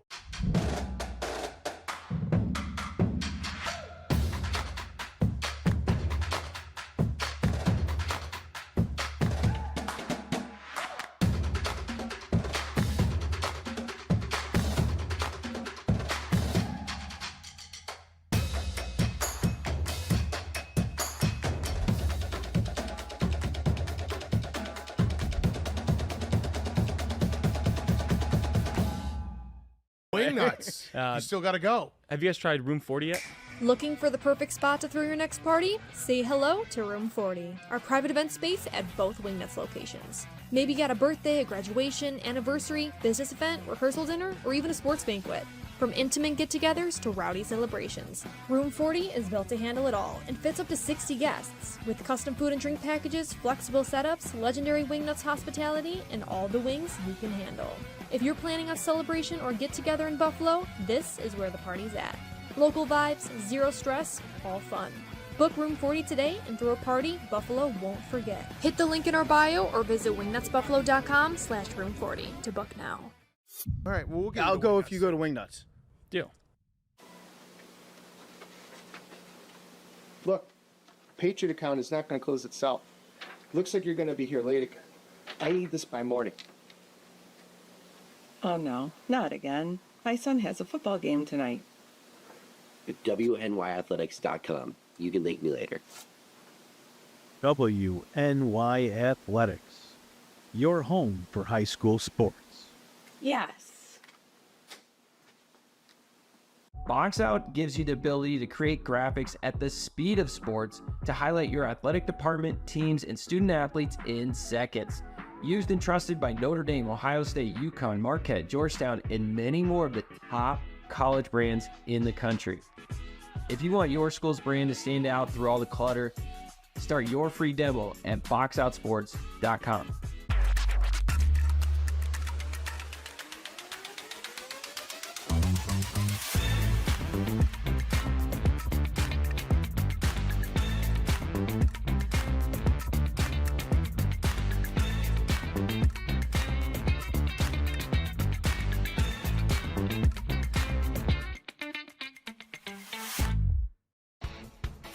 Level Media is a locally owned and operated, multi-purpose media company right here in Western New York. You'll find us everywhere, covering the Bills, Sabres, Buttes, Bisons, Big Four basketball, local college sports, and much more. Our staff offers a variety of media services, from video production, live event coverage, audio broadcasts, professional voiceovers, camera operation, and videography. Visit www.300levelmedia.com or give us a call at 716-427-2600. This is 300 Level Media.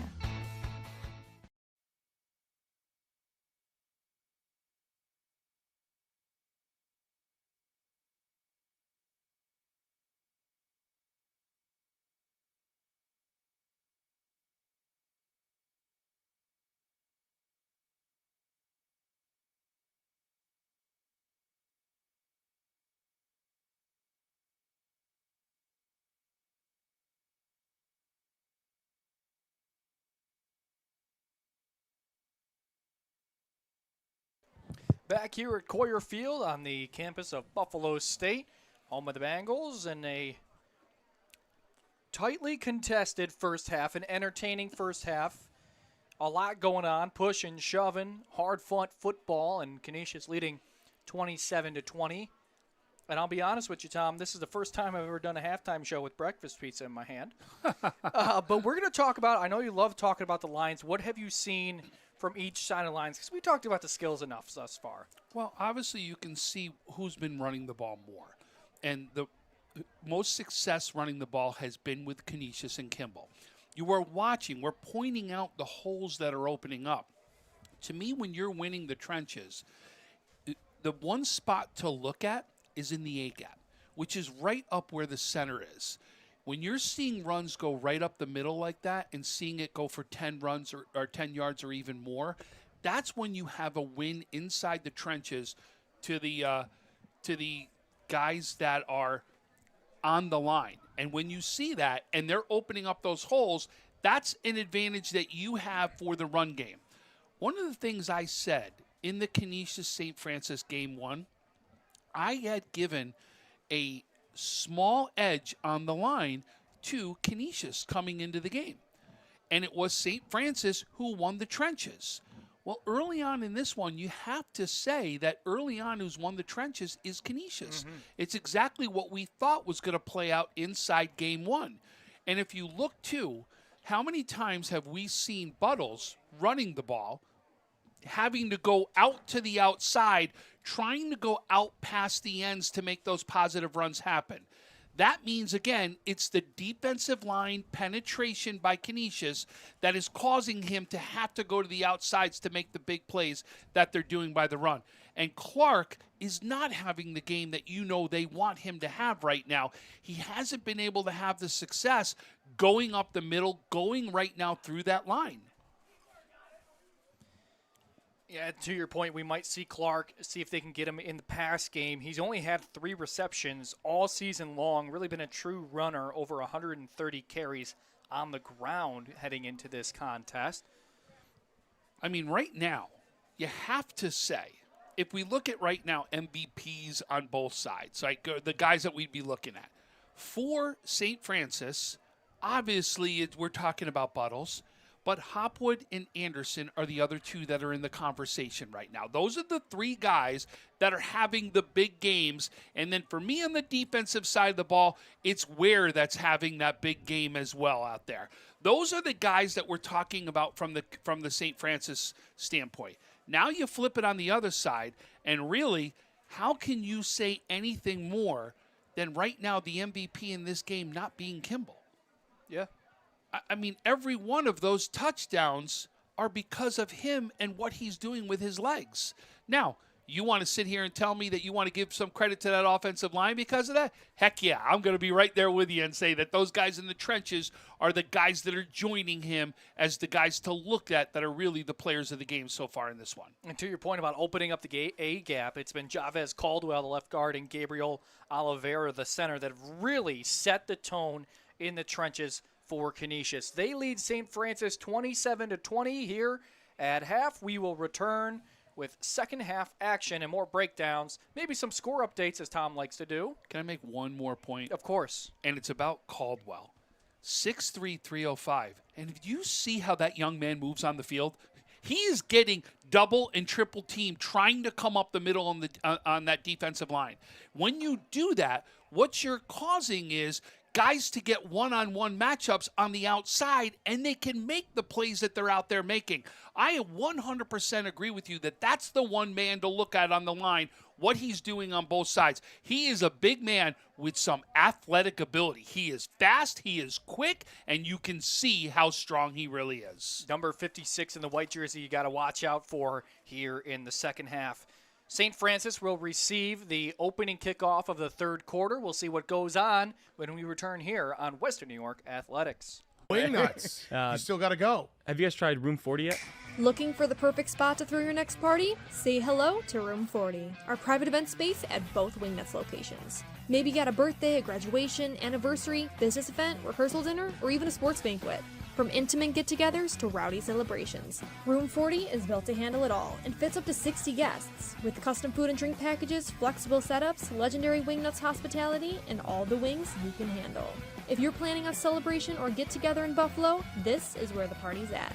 Local vibes, zero stress, all fun. Book Room 40 today and throw a party Buffalo won't forget. Hit the link in our bio or visit wingnutsbuffalo.com/room40 to book now.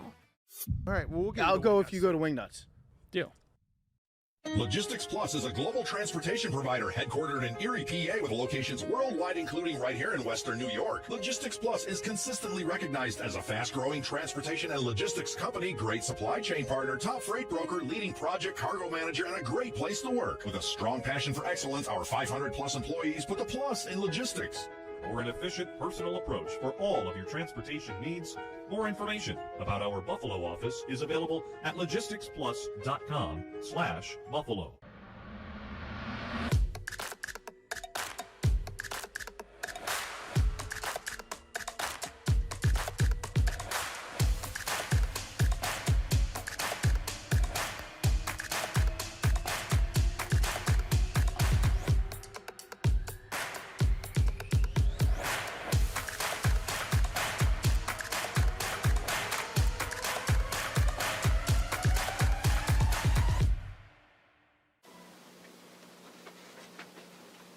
Look, Patriot account is not going to close itself.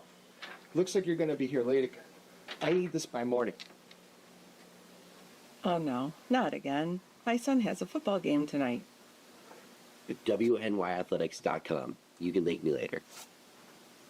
WNY Athletics, your home for high school sports. Yes. At Richmond Vona, we are seriously dedicated to bettering the communities that we serve. You will get super high level communication. We will get you back on your feet, and you are getting a team of dedicated attorneys, paralegals, case managers. At Richmond Vona, if you call us quickly after your accident, we'll help you get it filed for you. We have more team members. We have the best systems and processes, the best technology, and our team members are motivated and incentivized to move our clients' cases along as quickly as possible, but without sacrificing the amount of money we can get our clients. Because at the end of the day, we are not some settlement mill. We are not like some of these TV lawyers who just want to get you the first settlement offer and get you out the door so they can move on to the next. If you put your trust in us and hire us, we promise to take care of everything. Call us as soon as possible so we can start the investigation to fight to get you the settlement you deserve.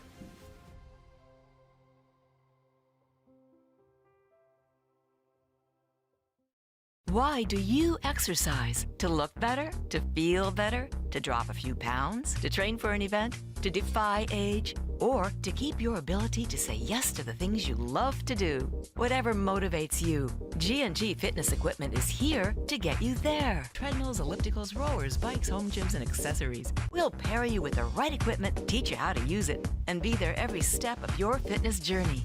G&G Fitness. Your goal is our goal.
Why do you exercise? To look better? To feel better? To drop a few pounds? To train for an event? To defy age? Or to keep your ability to say yes to the things you love to do? Whatever motivates you, G&G Fitness Equipment is here to get you there. Treadmills, ellipticals, rowers, bikes, home gyms, and accessories. We'll pair you with the right equipment, teach you how to use it, and be there every step of your fitness journey. G&G Fitness. Your goal is our goal.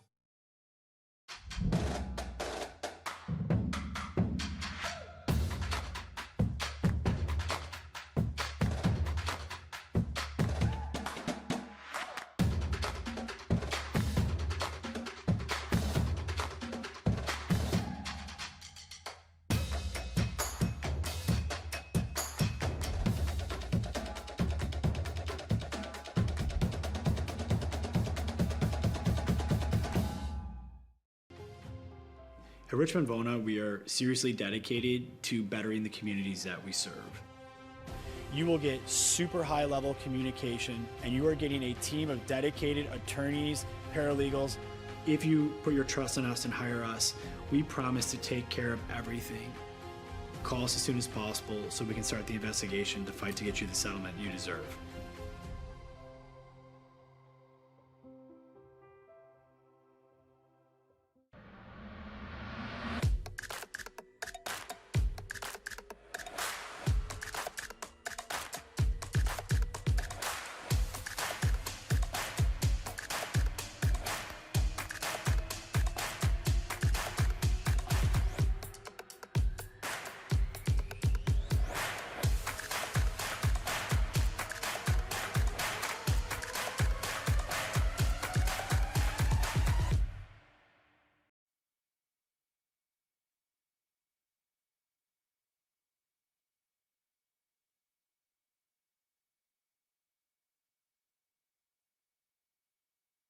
Wingnuts. You still got to go. Have you guys tried Room 40 yet? Looking for the perfect spot to throw your next party? Say hello to Room 40, our private event space at both Wingnuts locations. Maybe you got a birthday, a graduation, anniversary, business event, rehearsal dinner, or even a sports banquet. From intimate get-togethers to rowdy celebrations, Room 40 is built to handle it all and fits up to 60 guests, with custom food and drink packages, flexible setups, legendary Wingnuts hospitality, and all the wings you can handle. If you're planning a celebration or get-together in Buffalo, this is where the party's at. Local vibes, zero stress, all fun. Book Room 40 today and throw a party Buffalo won't forget. Hit the link in our bio or visit wingnutsbuffalo.com/room40 to book now. All right, well, I'll go if you go to Wingnuts. Deal. Logistics Plus is a global transportation provider headquartered in Erie, PA with locations worldwide, including right here in Western New York. Logistics Plus is consistently recognized as a fast-growing transportation and logistics company, great supply chain partner, top freight broker, leading project cargo manager, and a great place to work. With a strong passion for excellence, our 500-plus employees put the plus in logistics. For an efficient, personal approach for all of your transportation needs, more information about our Buffalo office is available at logisticsplus.com/Buffalo.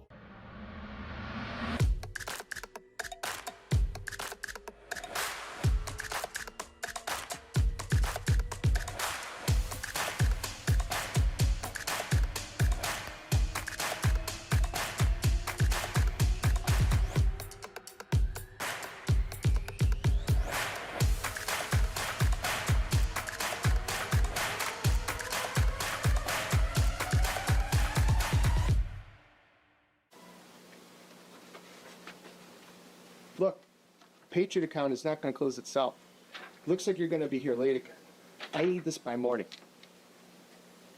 Oh no, not again. My son has a football game tonight.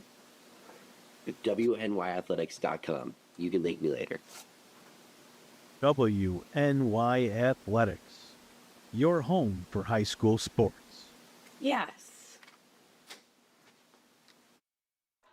Back here at Coyer Field, Buffalo State University, I'm Carson Harper, joined by Tom Prince. We've got some camera operators helping us out today. Mike Goodberry, Joe Turry up top. We got Mario Hall down on the field under the co-production of Francis Beck and Heidi Gunther here on Western New York Athletics.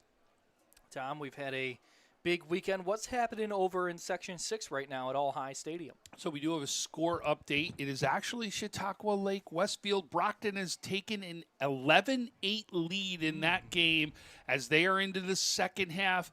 I think they're into the fourth quarter right now, or they're pretty close to the fourth quarter, if not there at this point. Yeah, they're in there. So they are in the fourth quarter. Was the end of the third. And after that, we will have the Class B Lackawanna-Monroe matchup.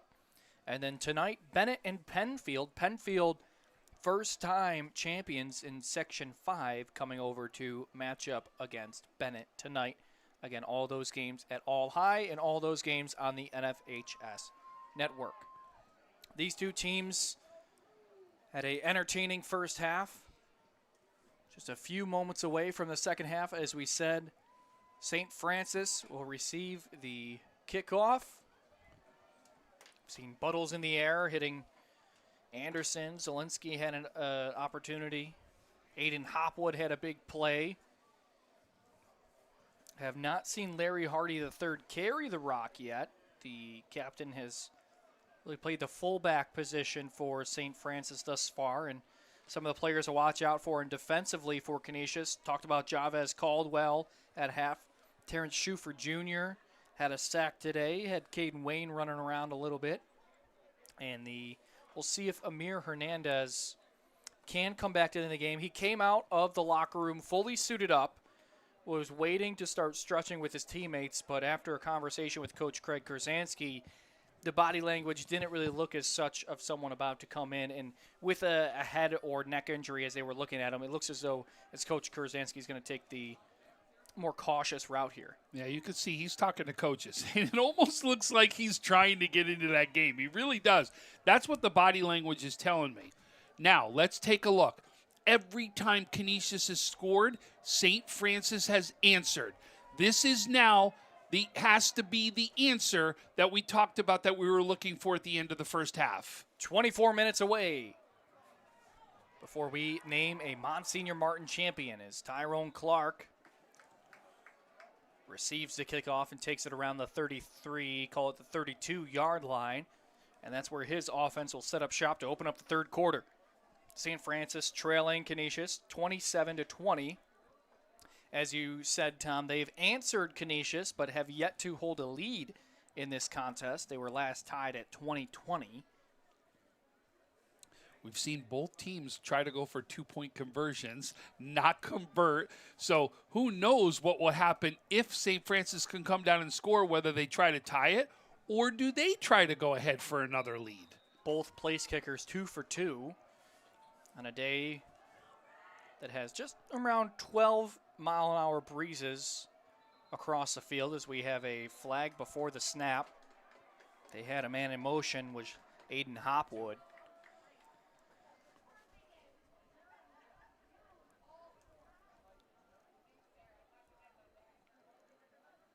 False start on the offense. We'll march it back 5 yards before we have a play from scrimmage. First down and 15.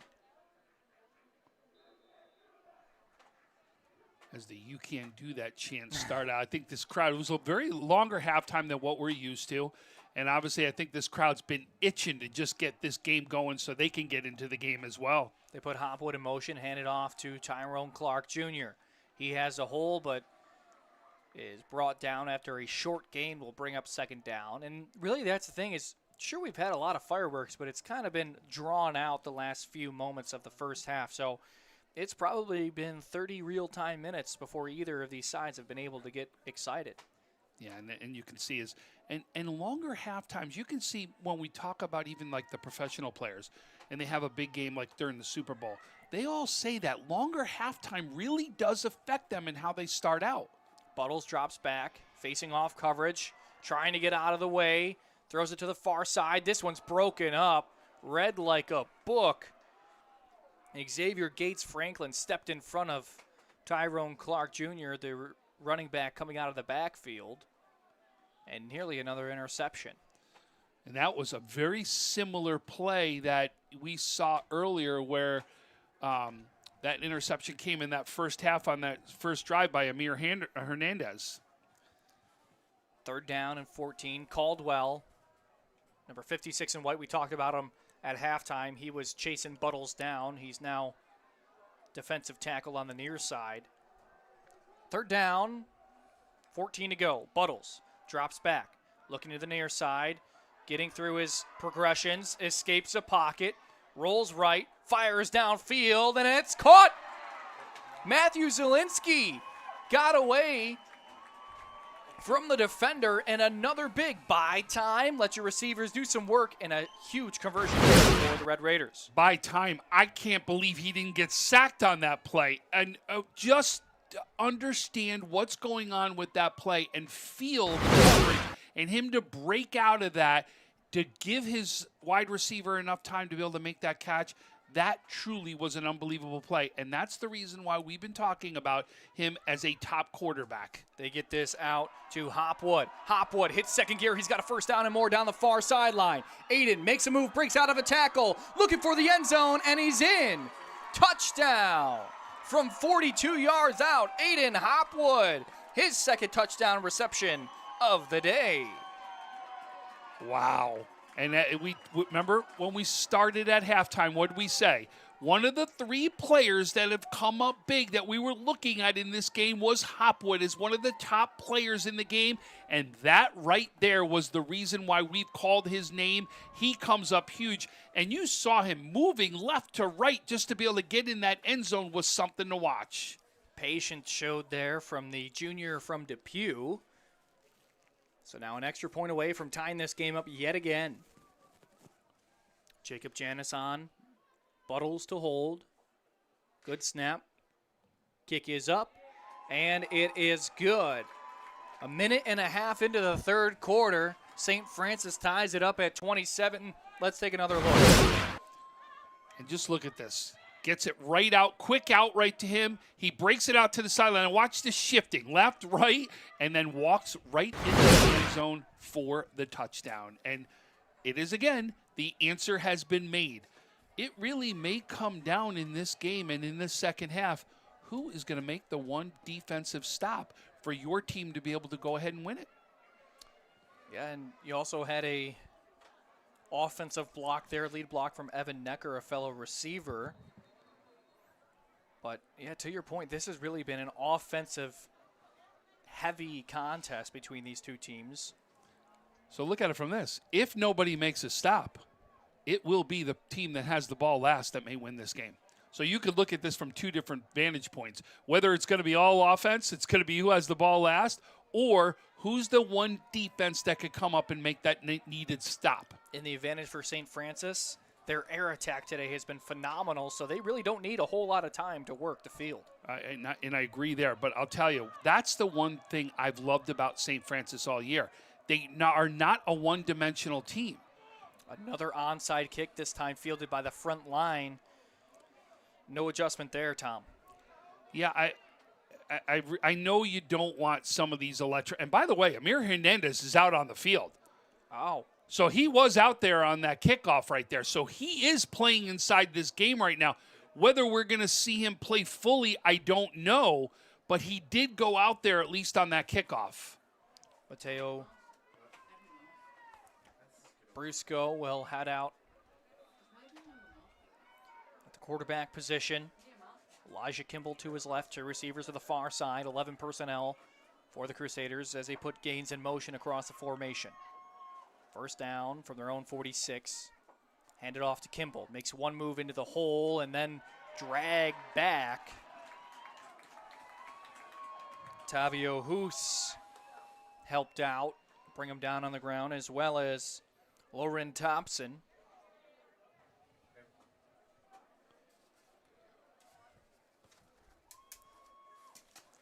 Gain of 3 yards, second down and 7. Cullinan on the far side at receiver. Noah Harrison on the near. Jay Love in the slot. Hernandez has a direct snap. He picks up a modest gain. And that'll bring up third down with 2 to go. But good to see Hernandez back in the contest. Absolutely. Or we got to give him credit to be able to convince the coaches. Because we saw him in everyone's ear. I want in this game. And guess what? Any gamer that's out on the field that you want has that type of mentality that they want to go out there and make it happen and do it for their team.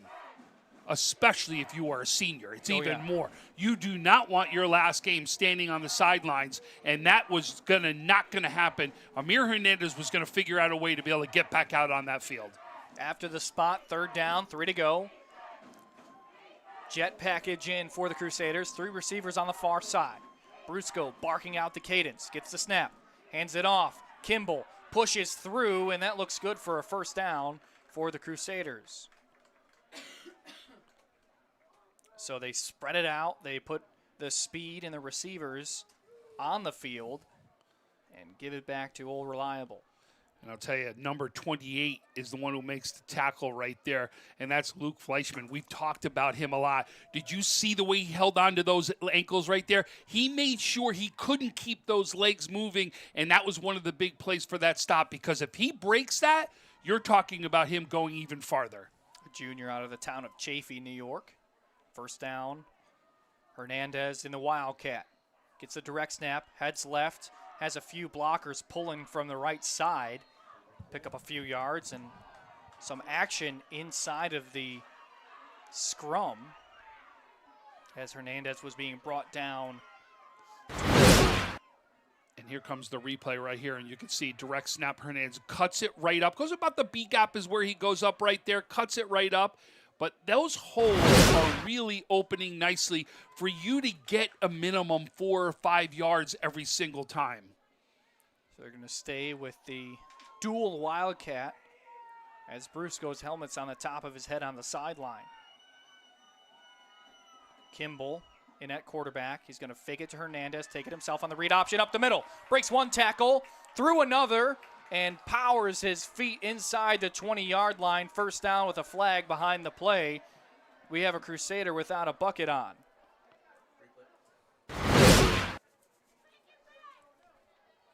You can see, we are showing the replay. You could see nice run right up the middle again, and he's fighting for those extra yards. But they do have some sort of penalty on this play. It was Brock Bildfell who had his helmet ripped off. As now Javez Caldwell was brought to the sideline. They did bring in Demetrius Tisdale Jr., the guard, junior guard, came into the contest, number 68, as it looks like Bildwell has to come off the field because his helmet was removed. And they're trying to get him. Now, it depends what the reason. If it's a personal foul called because it got taken off, no, you don't. So that's the question, is whether he's got to come off the field. That's why he's confused out there right now. It was offsetting personal foul penalties. A lot of personnel confusion right now for Canisius as they look to put another fullback in. They've taken Bildfell. He hasn't exited the field, and now Coach Krasansky has to burn a timeout. Yeah, there definitely was a lot of confusion right there, and I think it was because whether he needed to come out, because the rule states if your helmet comes off, you do have to come out for a play, unless it's a penalty because somebody pulled it off, and there was. So that's the question, is was that what that penalty was all about, and that's why he was very confused. But there were personal foul penalties after the play on each team. Those offset. So it just ends up into a lot of confusion. We had a fullback trying to run on the field. We had a backup guard in the contest. Bildfell was still on the field. Mateo Brusco also came into the conversation. He's the quarterback. He's been on the sidelines for the last few plays as they've been in the Wildcat formation. So all of that, and it's first down from the St. Francis 19-yard line. You know, we kept talking about Luke Fleischman. I want to give some stats just from him from his last game. 10 tackles, 1 tackle for a loss, 2 quarterback pressures, an onside kick recovery. This is a young man that does it from all aspects of the game. He makes that type of an impact on the field, and I'll tell you, it's a name that probably isn't talked enough because of the stars, but this young man, no doubt, is a star out there on the field. In the linebacker position for St. Francis, first down and 10. Hernandez gets the snap, heads to the near side, has a block by Kimball. And he's upended on the near side. Tackled by Andre Amos. Big hit there on the near sideline. You can see here's the replay right there. Direct snap, Hernandez gets right to the outside quick. That's what you want to do.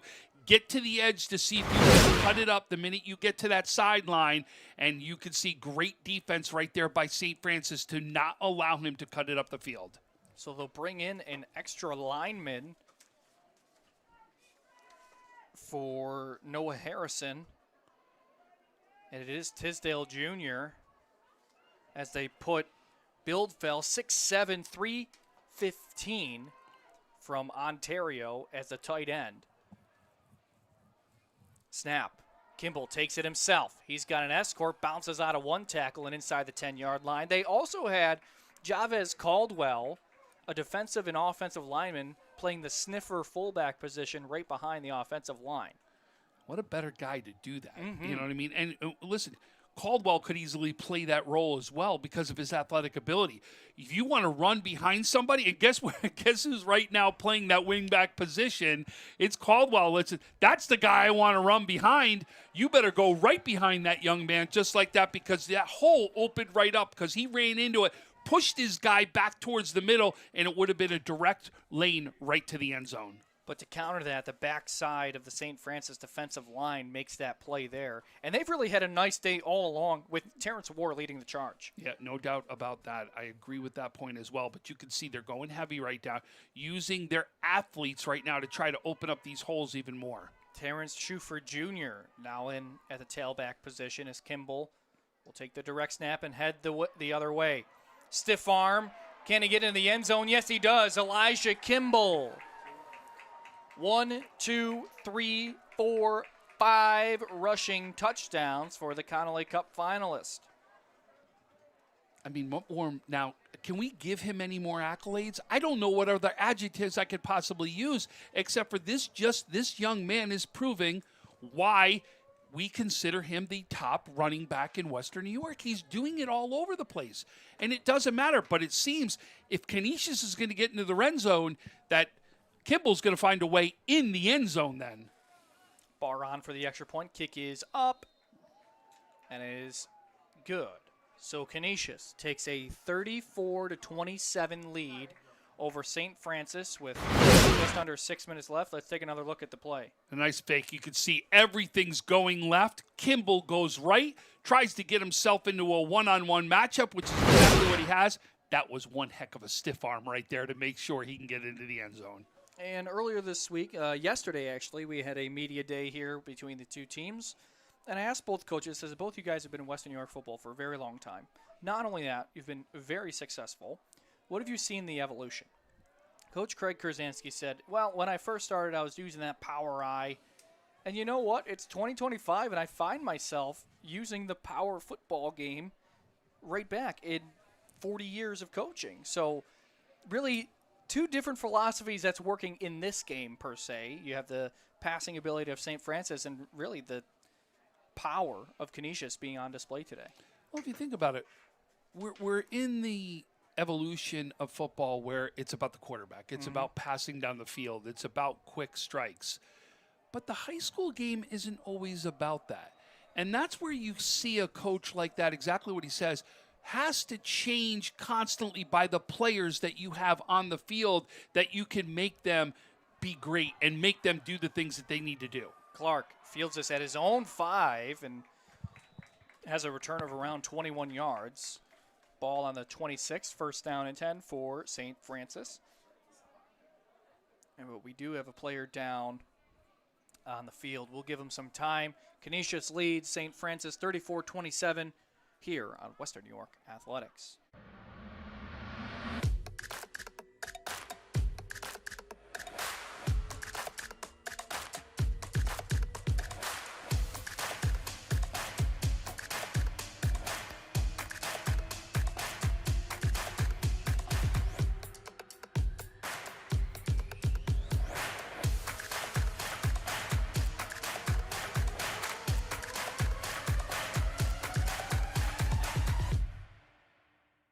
Why do you exercise? To look better? To feel better? To drop a few pounds? To train for an event? To defy age? Or to keep your ability to say yes to the things you love to do? Whatever motivates you, G&G Fitness Equipment is here to get you there. Treadmills, ellipticals, rowers, bikes, home gyms, and accessories. We'll pair you with the right equipment, teach you how to use it, and be there every step of your fitness journey. G&G Fitness. Your goal is our goal. After the kickoff, Terrence Schufer Jr. was escorted off the field on his own power as Clark goes the other way. He's got a first down and more, gets under his pads, past midfield. Big first play there for St. Francis, but to close the point, Terrence Schufer Jr. again shaken up, but he was able to walk off the field on his own power. But another explosive play, and now we're seeing a little bit of pace here from the Red Raiders. And that's the best run for Clark. So that's big. And you saw, we've been talking about, he hasn't been able to go up the middle much. That's one of the first ones he gets out to the edge and makes something big happen. Buttles on the read option takes it himself. He'll pick up a few yards after the first down of the Canisius 48. But this is shaping up as Schufer checks back into the contest as really who's going to have the ball last with these two offenses. Which was my comment. Is it either going to be that or we still got 5 minutes left inside this third quarter plus an entire fourth quarter. A defense has to make a stop. Who's going to be the first one to do that? Either one is going to be how this game is won. Second down and 6. Read option, they give it to Clark. Bounces off his own blocker, and he leans forward. Looks good for a first down. And excuse me, that was Larry Hardy the third, 5'7", $180 out of Buffalo. A stout back checking into the contest. You can see he actually bounced off his player and then went out to the outside to be able to make that run. They give it to him again. He gets behind his pads and picks up a first down. I like the way this kid runs the football. Another helmet knocked off. Now there's, see folks, that's no flags thrown. That's why he's got to leave the field right now. The minute that helmet gets removed, you need to sit out one play. As Bildfeld checks into the contest. First and 10. They give it to Hardy the third, but he's got nowhere to go as the pile is pushed back. No gain, brings up second down. What do you Tom? What do you think this does for St. Francis? They've been explosive today on the offensive side, but now they're using a little bit of pacing. Well, what you're doing is you're trying to open up the run game right now. Because if you can open up the run game, it's going to make that passing ability even more effective. So you've got to make sure that you can do this. Keep people right now not taking any part of your game away. Ball on the 34. Play action. And the quarterback will be taken down by Schuford Jr. Buttles had nowhere to go. So Terrence comes back into the ball game and makes a nice play there. You can see right now. Buttles is shaken up on his right side. Well, he got landed on that last play. There was a great play there by Canisius, but he did get landed on, and you could see he's acting very gingerly right here. You almost wonder if you're going to see a timeout come here. That right leg he's favoring. 3rd down and 10 from their own 34. Buttles drops back, moves up in the pocket, takes a big hit, and he is really hurting. There's guys down all over the place. Schuford's down again. Buttles is rolling around in the offensive backfield, took a big shot in the midsection from Quentin Littleton. There's a flag, too. And now we have a flag on the far side. Bray Babich did warm up as the backup quarterback for St. Francis. He got snaps last week. He did get snaps last week, son of Bobby. As Trent is down on the field, we also have Terrence down as well. We will give them a moment. Canisius leading 34-27 with 3:16 left here in the 3rd quarter on Western New York Athletics.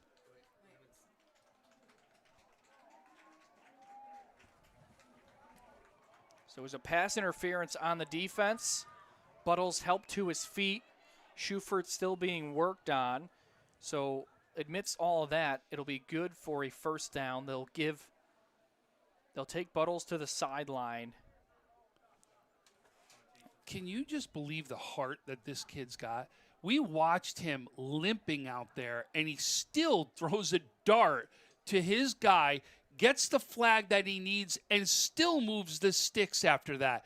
I mean, this kid has just shown he's leaving everything you possibly can out there on the field. And not only that, he takes a shot. Knew he was going to take a hit. This is an unblocked blitzer in Littleton. He knows he's going to take a hit and still fires a seed over the middle. And to be able to get the call to go against him. And again, like you said also for Canisius, it was number 33, Schuford, that went down again. I wonder if he's going through some cramping because it's been multiple times that you got to think that's got to be a cramping thing. Bray Babich will check into the game at the quarterback position. The sophomore out of Orchard Park has Tyrone Clark Jr. to his right. 3 receivers to the far side. Babich fields a low snap, goes to the near side. Jump ball, knocked away, and not handled, intended for Anderson. Again, Darnell Gallimore, the feature corner from Canisius, play. And I got to tell you, how much faith do you have to have in your backup quarterback for the first play to come out to be a passing play like that? That just shows that Coach Smith has got complete faith in his backup quarterback. Before the game, Babich was working with the quarterback's coach from St. Francis on that exact throw. Working on the footwork is really Trent Buttles has phenomenal footwork as a junior. So good guy to learn under. 2nd down and 10. They hand this to Clark on the far side. Has a couple of blocks, follows one, picks up a 1st down, and inside the 5-yard line. Nice run there. As now it seems as though he's starting to get into a rhythm. But if you notice where all these runs are going, far side, getting past the line, you can see that. Able to turn it up, nice cut up, and get those extra yards that he's looking for. But it seems to be they found something on the far side of the field running the ball with Clark. 1st down and goal from the 4-yard line. Babich in the pistol. We'll hand this off to Clark. Same exact play, looking for the end zone, and he's got it. Tyrone Clark Jr. in the end zone for the first time today. Touchdown, St. Francis. Boy, I tell you, there's not too many games that you can see this, that we go touchdown for touchdown, back and forth.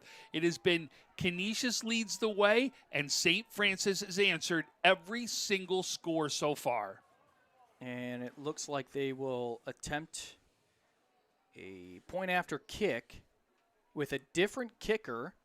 So now Terrence Ware will hold for Trent Buttles. Or excuse me, the same kicker will stay in, Jacob Janis, but Ware will hold for Buttles.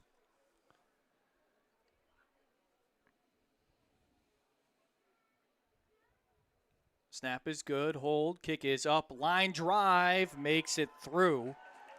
So Janis remains perfect in the extra points. 34-34, we're all tied up. Let's take a look at the run.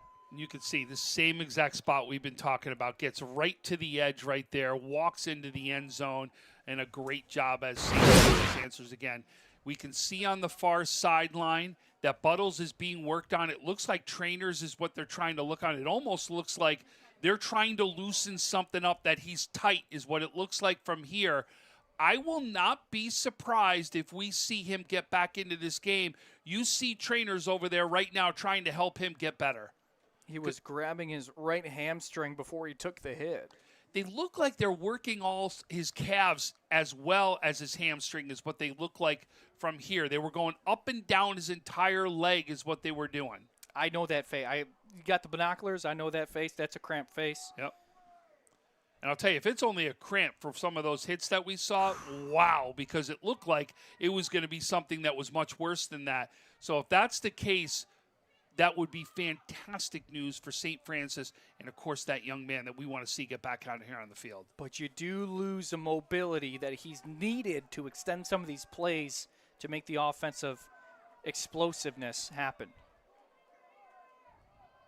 Is he up? No, that's Babbage throwing on the sideline. But no. As the kick is away on the far side and will end up not out of bounds. Kimball fields it inside the 20. Face mask. Penalty called. So will be taken down. But just gamers up and down the yard today.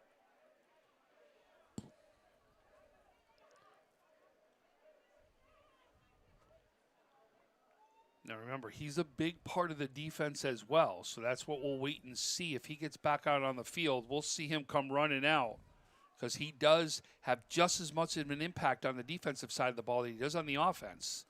Right now it looks like Sam Skalski is in the defensive backfield alongside Clark. And what was not good field position for Canisius. A deep kick here. It's been rare today for St. Francis. A lot of onside opportunities. But after the face mask penalty, it gives the Crusaders great field position yet again. Mateo Brusco in the gun. 11 personnel as they move the tight end to the near side. Put a man in motion as Jay Love. They're going to give it to him. Love gets away from one defender. Oh, and a big hit. My goodness. That's going to be a helmet-to-helmet. There's no doubt about it. Wow. Caden Wright came in, and it was like a car crash. Look at this. Here's the hit right here. Boom. That was a helmet-to-helmet right there, and that's got to be what that penalty is.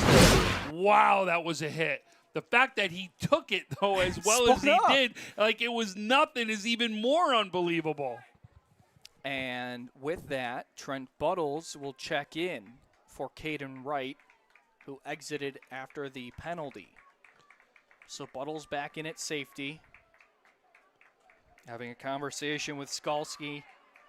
And he's moving much better. You can even just see his mannerisms and the way he's walking. Very different than what it was when he went off the field. So 2 personal foul penalties on St. Francis. Moved the ball over 30 yards in the last 2 plays. Hernandez in the Wildcat will take it himself. Waits for one block, and he's wrapped up by Fleischman. Filled the gap nicely, the Chaffee native. And that's great. When your defensive linemen are doing what they do and they hold their blocks, staying in their places, that's when the linebackers have to come up and fill the holes. And when you've got the good linebackers filling the holes, you see plays just like that right out there. That's a great play by the entire defense doing their job to be able to make those tackles. Briscoe checks back in at quarterback. 2 receivers to the far side as a flag flies on the far sideline. Coach Smith having an animated conversation with his sideline and defense. Far side official tossed it up in the air, and now having a conversation with Jim Martek, the head referee today.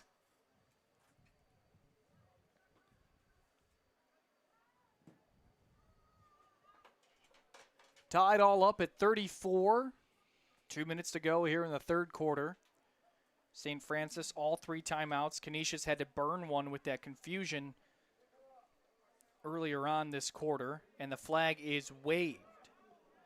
So a rather emphatic flag that was thrown on the far side has been picked up. Usually sometimes when you see it's picked up, they didn't really mean to, or it fell out of the pocket or what have you. But second down and 9.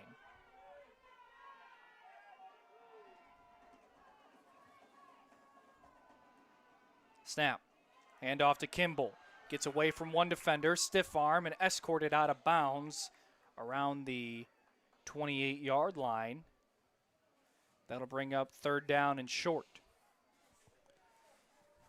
Well, I tell you, I love the fact that the sun's out, but it's going right to that spot where it's tough for us to even look down on the field right now. Sun, while out, is in the end zone on the left of your screen. And that's where Canisius will be heading for the next 70 seconds or so. Third down, 2 yards to go. Kimball the lone back, Brusco in the gun. Puts Gain in motion. Now an empty set. Hernandez in motion. They fake it to him. Brusco drops back, fires this to the near side, intended for Kimball, but he was stumbling, backpedaling toward the sideline.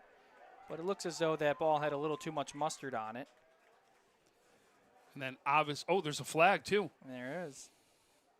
There's 3rd and 2. Looks like it's on Canisius. St. Francis sideline was asked by Martek. Holding on the offense.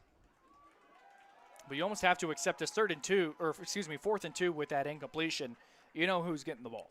Well, I think you have to accept it solely for the fact you're getting so close to the red zone where when I say he, Kimball, has been the most dangerous player out on the field. Every time they get within that red zone or within those 20 yards to the end zone, it's almost been automatic that he's going to run it in. So 3rd down and 12 now for the Crusaders. Trips to the far side, headed by Love. Brusco drops back, swings this out to Kimball on the near side. Almost goes out of bounds and finally has to be taken down by Wright. Short pickup of just 4 yards will bring up 4th down and 8. But the way this is going, anything on this side of the field is really 4-down territory for Canisius. Or could this be the one stop we've been waiting for in this game? And again, but we've seen both teams answer. We've seen 4th down plays by both teams already. Yeah. Remember in the first half, it was deep in St. Francis territory they went with 4th down that Buttles ran for the first down. And it looks like Canisius will await the interchange of quarters to really talk about this 4th down and 8. We are 12 minutes away from naming a Monsignor Martin champion, and we wouldn't have it any other way. Tied up at 34 between St. Francis and Canisius here on Western New York Athletics. Logistics Plus is a global transportation provider headquartered in Erie, PA with locations worldwide, including right here in Western New York. Logistics Plus is consistently recognized as a fast-growing transportation and logistics company, great supply chain partner, top freight broker, leading project cargo manager, and a great place to work. With a strong passion for excellence, our 500-plus employees put the plus in logistics. For an efficient, personal approach for all of your transportation needs, more information about our Buffalo office is available at logisticsplus.com/Buffalo. Explore your next idea. Blaze new trails. Imagine new ways to do things. What will you do next?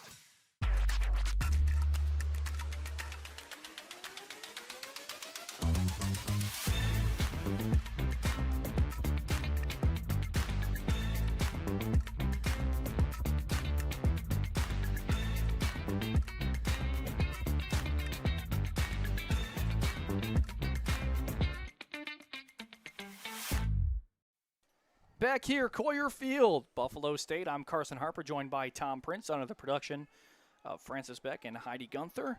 Mike Goodberry, Joe Terry, Mario Hall, our camera operators. Happy to spend your Saturday afternoon with us here in Western New York Athletics. A big 4th down and 8 yards to go. Can St. Francis defense step up? Can Canisius keep it moving offensively? Snap. Brusco drops back, looking left, steps up in the pocket, heaves it down the field, and it's incomplete, broken up. No flag. And boy, they really went for it all right here. You could see going deep pressure, though, from the ends, and a great play right there defensively by St. Francis to have the first stop of the game that could have meaning. And this is not just an average defense. This is a defense that allowed just 77 yards on the ground last week to Bishop Timon. So a good squad, and now for the first time, we see St. Francis with an opportunity to go ahead. I think we've just got some good information, and we know where Buttle's athletic ability comes from. Okay. I want to thank Dave Lyman right here, because Buttle's mother is a 95 DePuy graduate, a 1,000-point scorer in basketball, and a very good softball player as well. It's got to be coming from the mother right there. It's always mom. It's always mom where the athleticism comes from, as Clark has the carry. He's got a hold, makes one step, gets a first down, and finally take it down at the 49. Boy, Tyrone Clark, now he's rolling. And what a cutback. You see this cutback right at the end to get the first down. Again, goes right to the outside, finds the lane, and look at that cutback. Stops everybody and be able to get the first down. More plays here from the St. Francis offense as Buttles has checked back into the game at quarterback. Snap. Hand this off to Clark to the far side. Clark breaks one tackle and escorted out of bounds after a 4-yard gain. Brings up second. So obviously we saw going to the opposite side of the field, it was the left side that he was running for, Clark. Now we're seeing him go to the right side of the field going the opposite way. So very interesting. But what you can see that has been consistent, they're getting out past the ends, going out past the entire line and trying to get to the edge as quickly as possible. 2nd down and 8. Read option, they hand it off to Clark, full head of steam up the middle. 4 yards and a cloud of pebbles, brings up 3rd down and short. And that's what that starts doing. The more you keep going to the outside to do that, now adjustments get made. And that's when you can start going up the middle, because you're trying to get guys outside the box, and you only need that one-level block to be able to get through there. 3rd and 3. Read option. Buttles keeps it. Heads up the middle, but he's wrapped up. No gain, maybe a yard. And that'll bring up 4th down and short. Certainly 4th down territory here for the Red Raiders. They look to the sideline to get the play.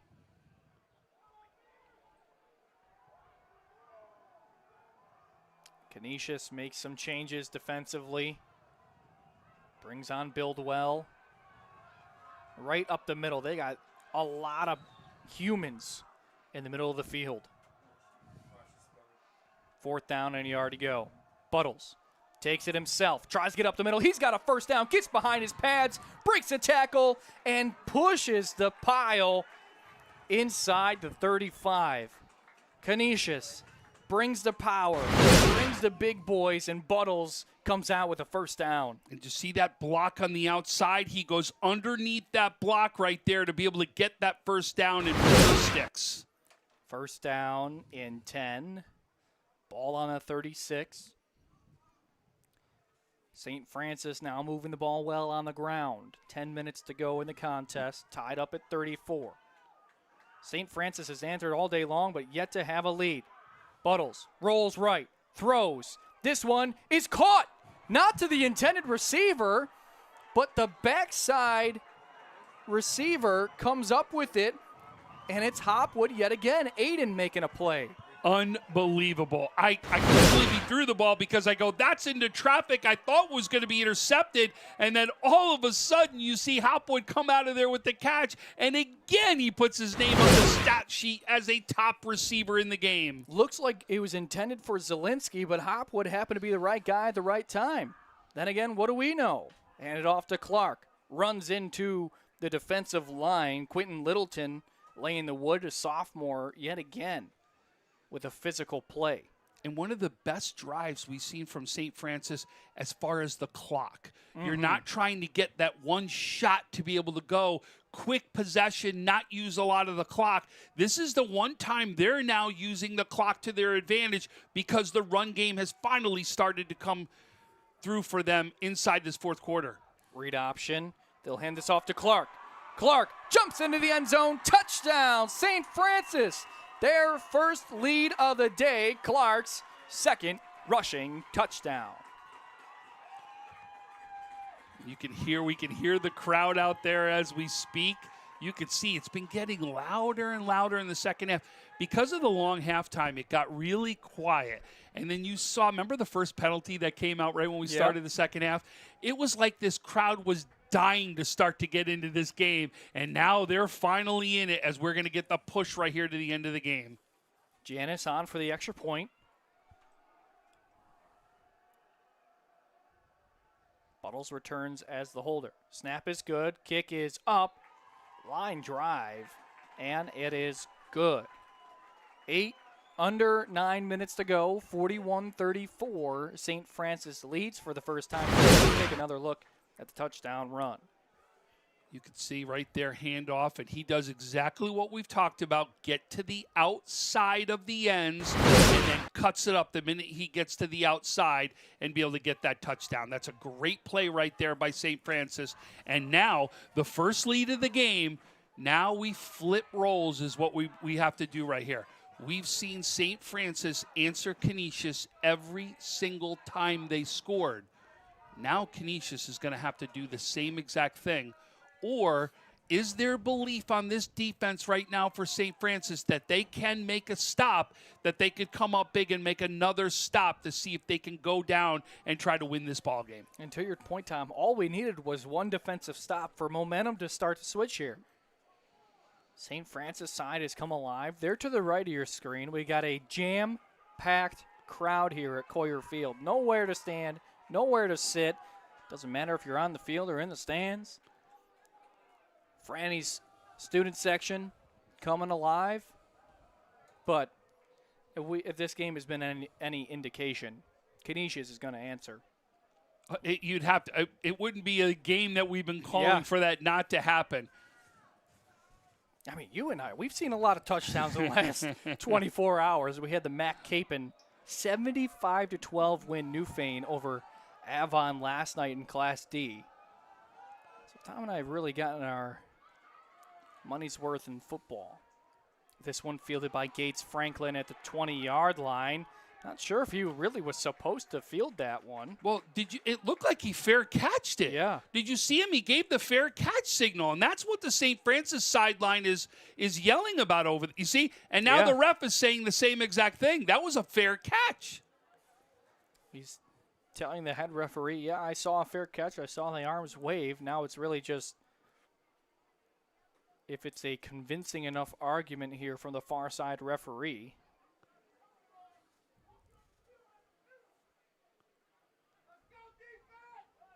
A long conversation with the ball boys in on it. Well, I really believe multiple people saw that. I really think you're going to have to move that. Ball was fielded around the 20-yard line. Ball currently spotted at the 28.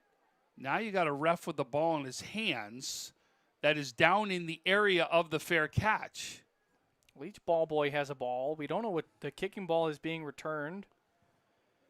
And this one will be brought back to the 22. Yeah, back where the fair catch happened. That's right about where he did that.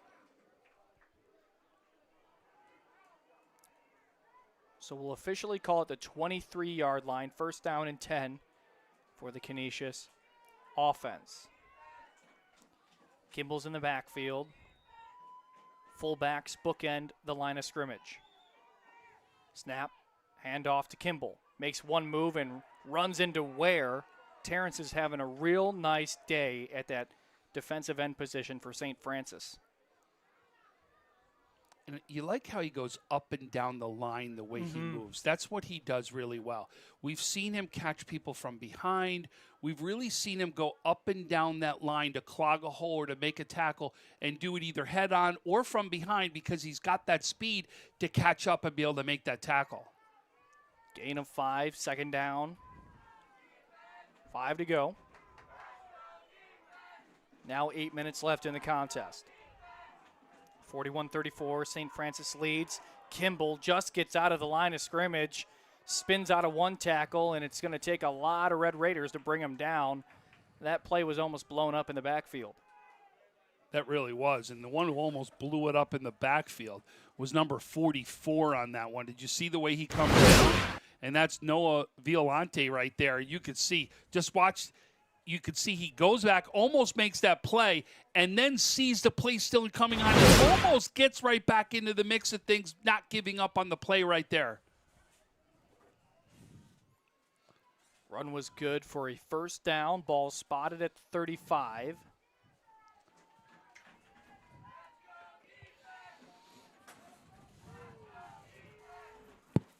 Quentin Littleton split out wide on the far side. They're going to give this to Kimball up the middle.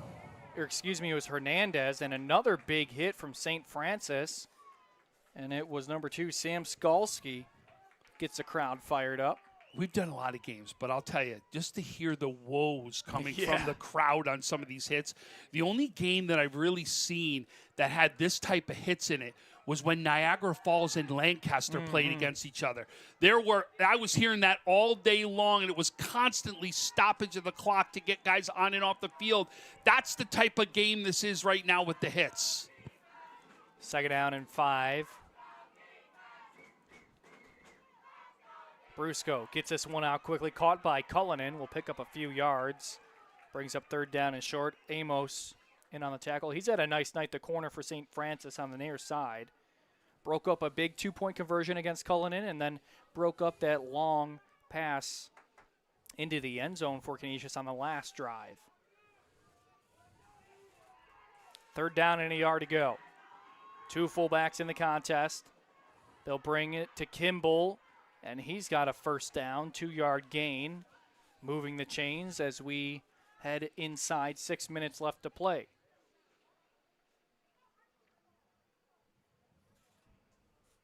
Like we said, now it could be a combo of a little bit of both, is who made the defensive stop and who has the ball last, because we're marching down. If Canisius can march all the way down and score right again in this one, there will still be enough time, and then you wonder, is there enough time for either one or both teams to still score? Give it to Kimball again. Has one blocker, tripped up in the backfield, breaks out of 2 tackles, and gains 6 yards as Buttles defensively is shaken up. He was coming down hard from that safety. But watch this. Watch this hit when he comes down and makes the hit. Boom. Look at how did he stay on his feet right there. It just shows his center of gravity, how low he is to the ground, and how he could still keep moving even though he took on a hit like that. So now Canisius in absolutely no hurry. They've run 2 plays in the last minute and a half to 2 minutes of clock. Now 5 minutes left to play. Brusco getting the offense set. Will hand this off to Kimball. Breaks out of a tackle, flag on the play, and he'll step out of bounds, seeing the flag in his peripheral. Even if you are watching, obviously I understand it's hard to watch the whole field, what's going on, especially because sometimes we'll actually go into where the play is happening as far as zoning in. But you see guys getting knocked down constantly, way away from the play. It hasn't been happening on one play. Just about every play that's been out there, somebody is getting thrown down to the ground by either team. That is somebody that's making sure they are finishing the play all the way until that whistle blows. Kind of reminds you of The Blind Side, when he kept going down. Until that whistle blew, you keep going, and you're going to see guys get knocked down because of it. There's a holding on the offense. We'll bring up second down, 15 to go. Hernandez checks in at running back. Bring Cullen into the near side. They've featured him quite a bit as a wide out. Hand it off to Hernandez. Finds a hole, gets over his own tackler, and picks up a few yards. Call it 7. We'll bring up 3rd down. Part of the reason for the big stop on the last set of downs for St. Francis when Canisius was on offense was because of a flag. If you remember, they got sent 10 yards back because of that flag, and that helped St. Francis be able to get that stop. Will the flag that just happened on the play before be the same reason to help St. Francis make another stop right here? 3rd down and 9. Canisius can certainly run it twice if they would like. In 4th down territory, and we've got a timeout from Coach Kurzanski. 3:45 left in this contest. St. Francis leads 41-34 when we return here on Western New York Athletics.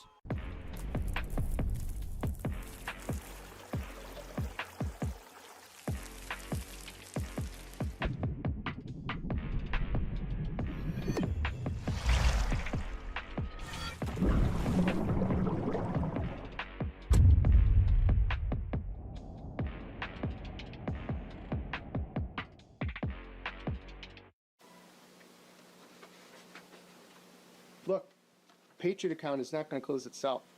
Looks like you're going to be here late again. I need this by morning. Oh no, not again. My son has a football game tonight. At WNYAthletics.com. You can thank me later. WNYAthletics. Your home for high school sports. Yes.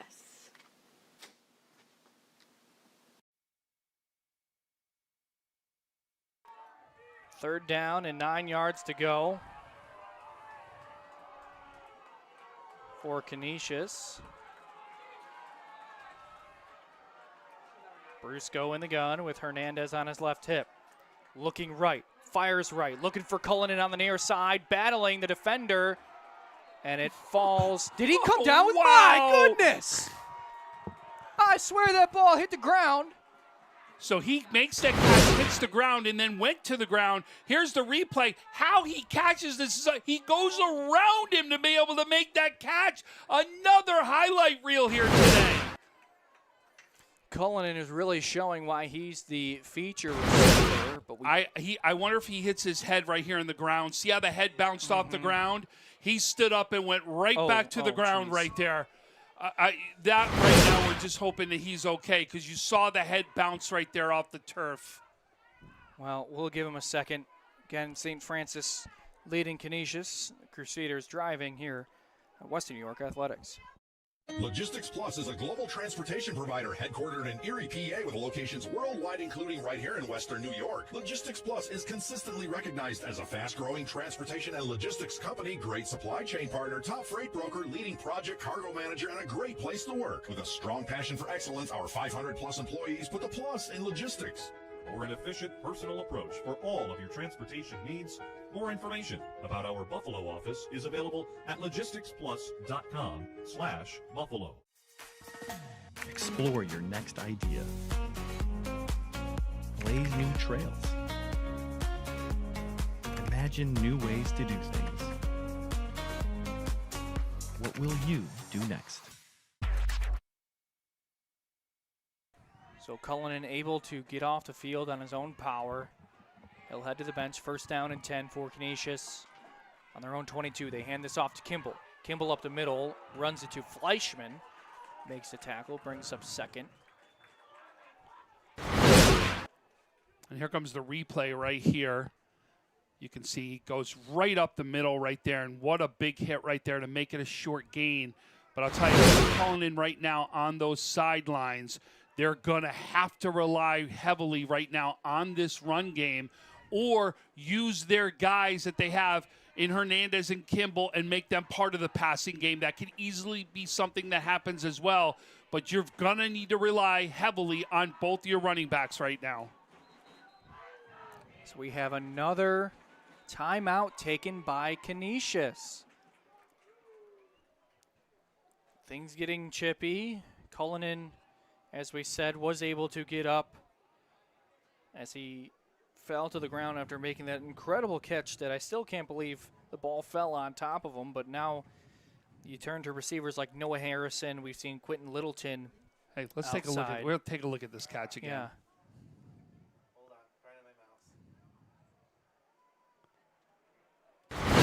Here's that catch again, folks. Oh, that was the run play. Sorry. Oh, yeah, that was the last run play. Sorry, we don't have the there to access it, but just an unbelievable catch.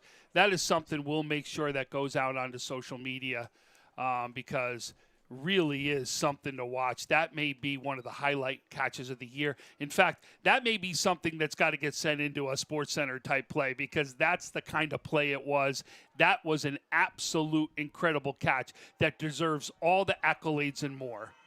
2nd down and 5 to go for Canisius. Gates Franklin out wide. Hernandez in the slot on the far side. They bring him in motion. Fake to Kimball, they give it to Hernandez. Has to get away from one, but he's wrapped up in the backfield. And finally, he's still not brought down. It takes a whole host of Red Raiders to bring him down. Where was it on the tackle? Buttles. And what a play. Look at this. 1 tackle broken, 2 tackles, 3 tackles, 4 tackles. He literally has every player on the defense but 2 players right now trying to bring him down on that play. That right there just shows the heart of that young man that's trying to make it happen and trying to move that ball forward. So it was a loss on the play, 3rd down and 12 to go. Brusco brings a play in as we head inside, 2 minutes to play. 41-34, St. Francis with their first lead. They were able to get that after their first defensive stop and only defensive stop of the contest. Do they have another in their pocket, or is it time for Canisius to respond? And more confusion here for Canisius. This has really been a problem here in the second half. Delay a game on the offense. And now you're almost making it to where you have to go to the air right here, which totally changes the defense and what you're capable of doing. Calling in their top receiver right now, sitting on the bench. So you're going to need to find other ways and other guys that are going to have to step up here to help you. 3rd down, 17 yards to go, ball on the 29. The officials will get together yet again.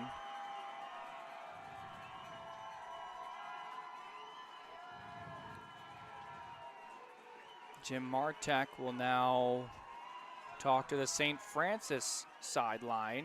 Coach Jerry Smith coming on the field for a conversation.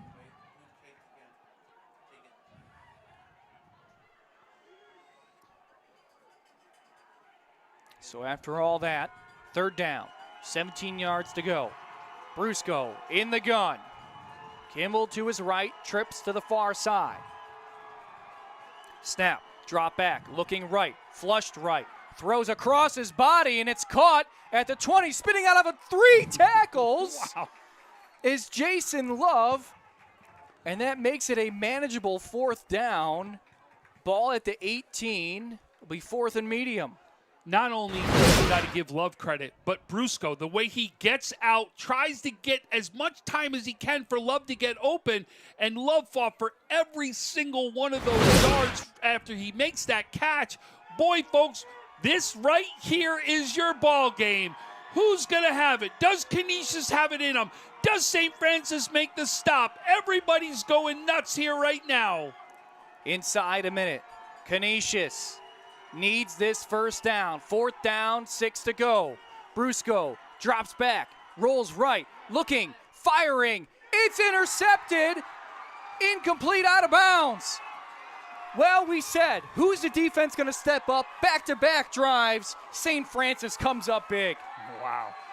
As we said, what adjustments were teams going to make right here? We've seen it all. You've got to love the adjustments that were made by St. Francis. Not only did they make the adjustment from the first half of what they did on offense, remember, they went to the run in the second half. They went to a different offense in the second half to be able to make sure they stayed in this game. And we said, what defense was going to come up big? It's St. Francis with 2 big stops, and they are now going to be called the Monsignor Martin champions. 9-1. Their only loss to Catholic Memorial, who was ranked 3rd in the state of Massachusetts. I'll tell you, that's one of the first times we saw St. Francis locally. We actually broadcasted that game. Buttles went nuts in that game. He was all over the place. He's another one. That young man has left his heart out on the field, made sure he got back into the game, still played both sides. And I'm still, folks, there's one man that deserves tons of credit right now as well. But what we saw from Elijah Kimball inside this game and what he did to find that end zone has really been remarkable today as well. 5 touchdowns, but it was the St. Francis defense stepping up big, putting Canisius in passing situations on the last 2 plays, which essentially took the ball out of Kimball's hands. And St. Francis is just a few knees away. No timeouts left for Canisius. Buttles under center. Snap, and he'll take the knee. And the celebration is starting on the St. Francis sideline.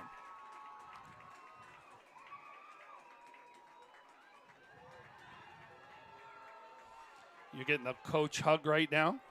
Jerry Smith getting congratulations from the ref as well as they get ready to line up. But another big victory right here for St. Francis this season. This season. But, it's a second water he got in this game. He gets doused again. Carson is going to be going out there to do that post-game interview. You got lucky because it already got dumped. You're not going to be a part of that in the post-game. Their 4th Monsignor Martin championship in 5 years. St. Francis defeats Canisius 41-34. Any final thoughts, Tom? An unbelievable game. We're going to be able to put out unbelievable highlights of some catches in this one.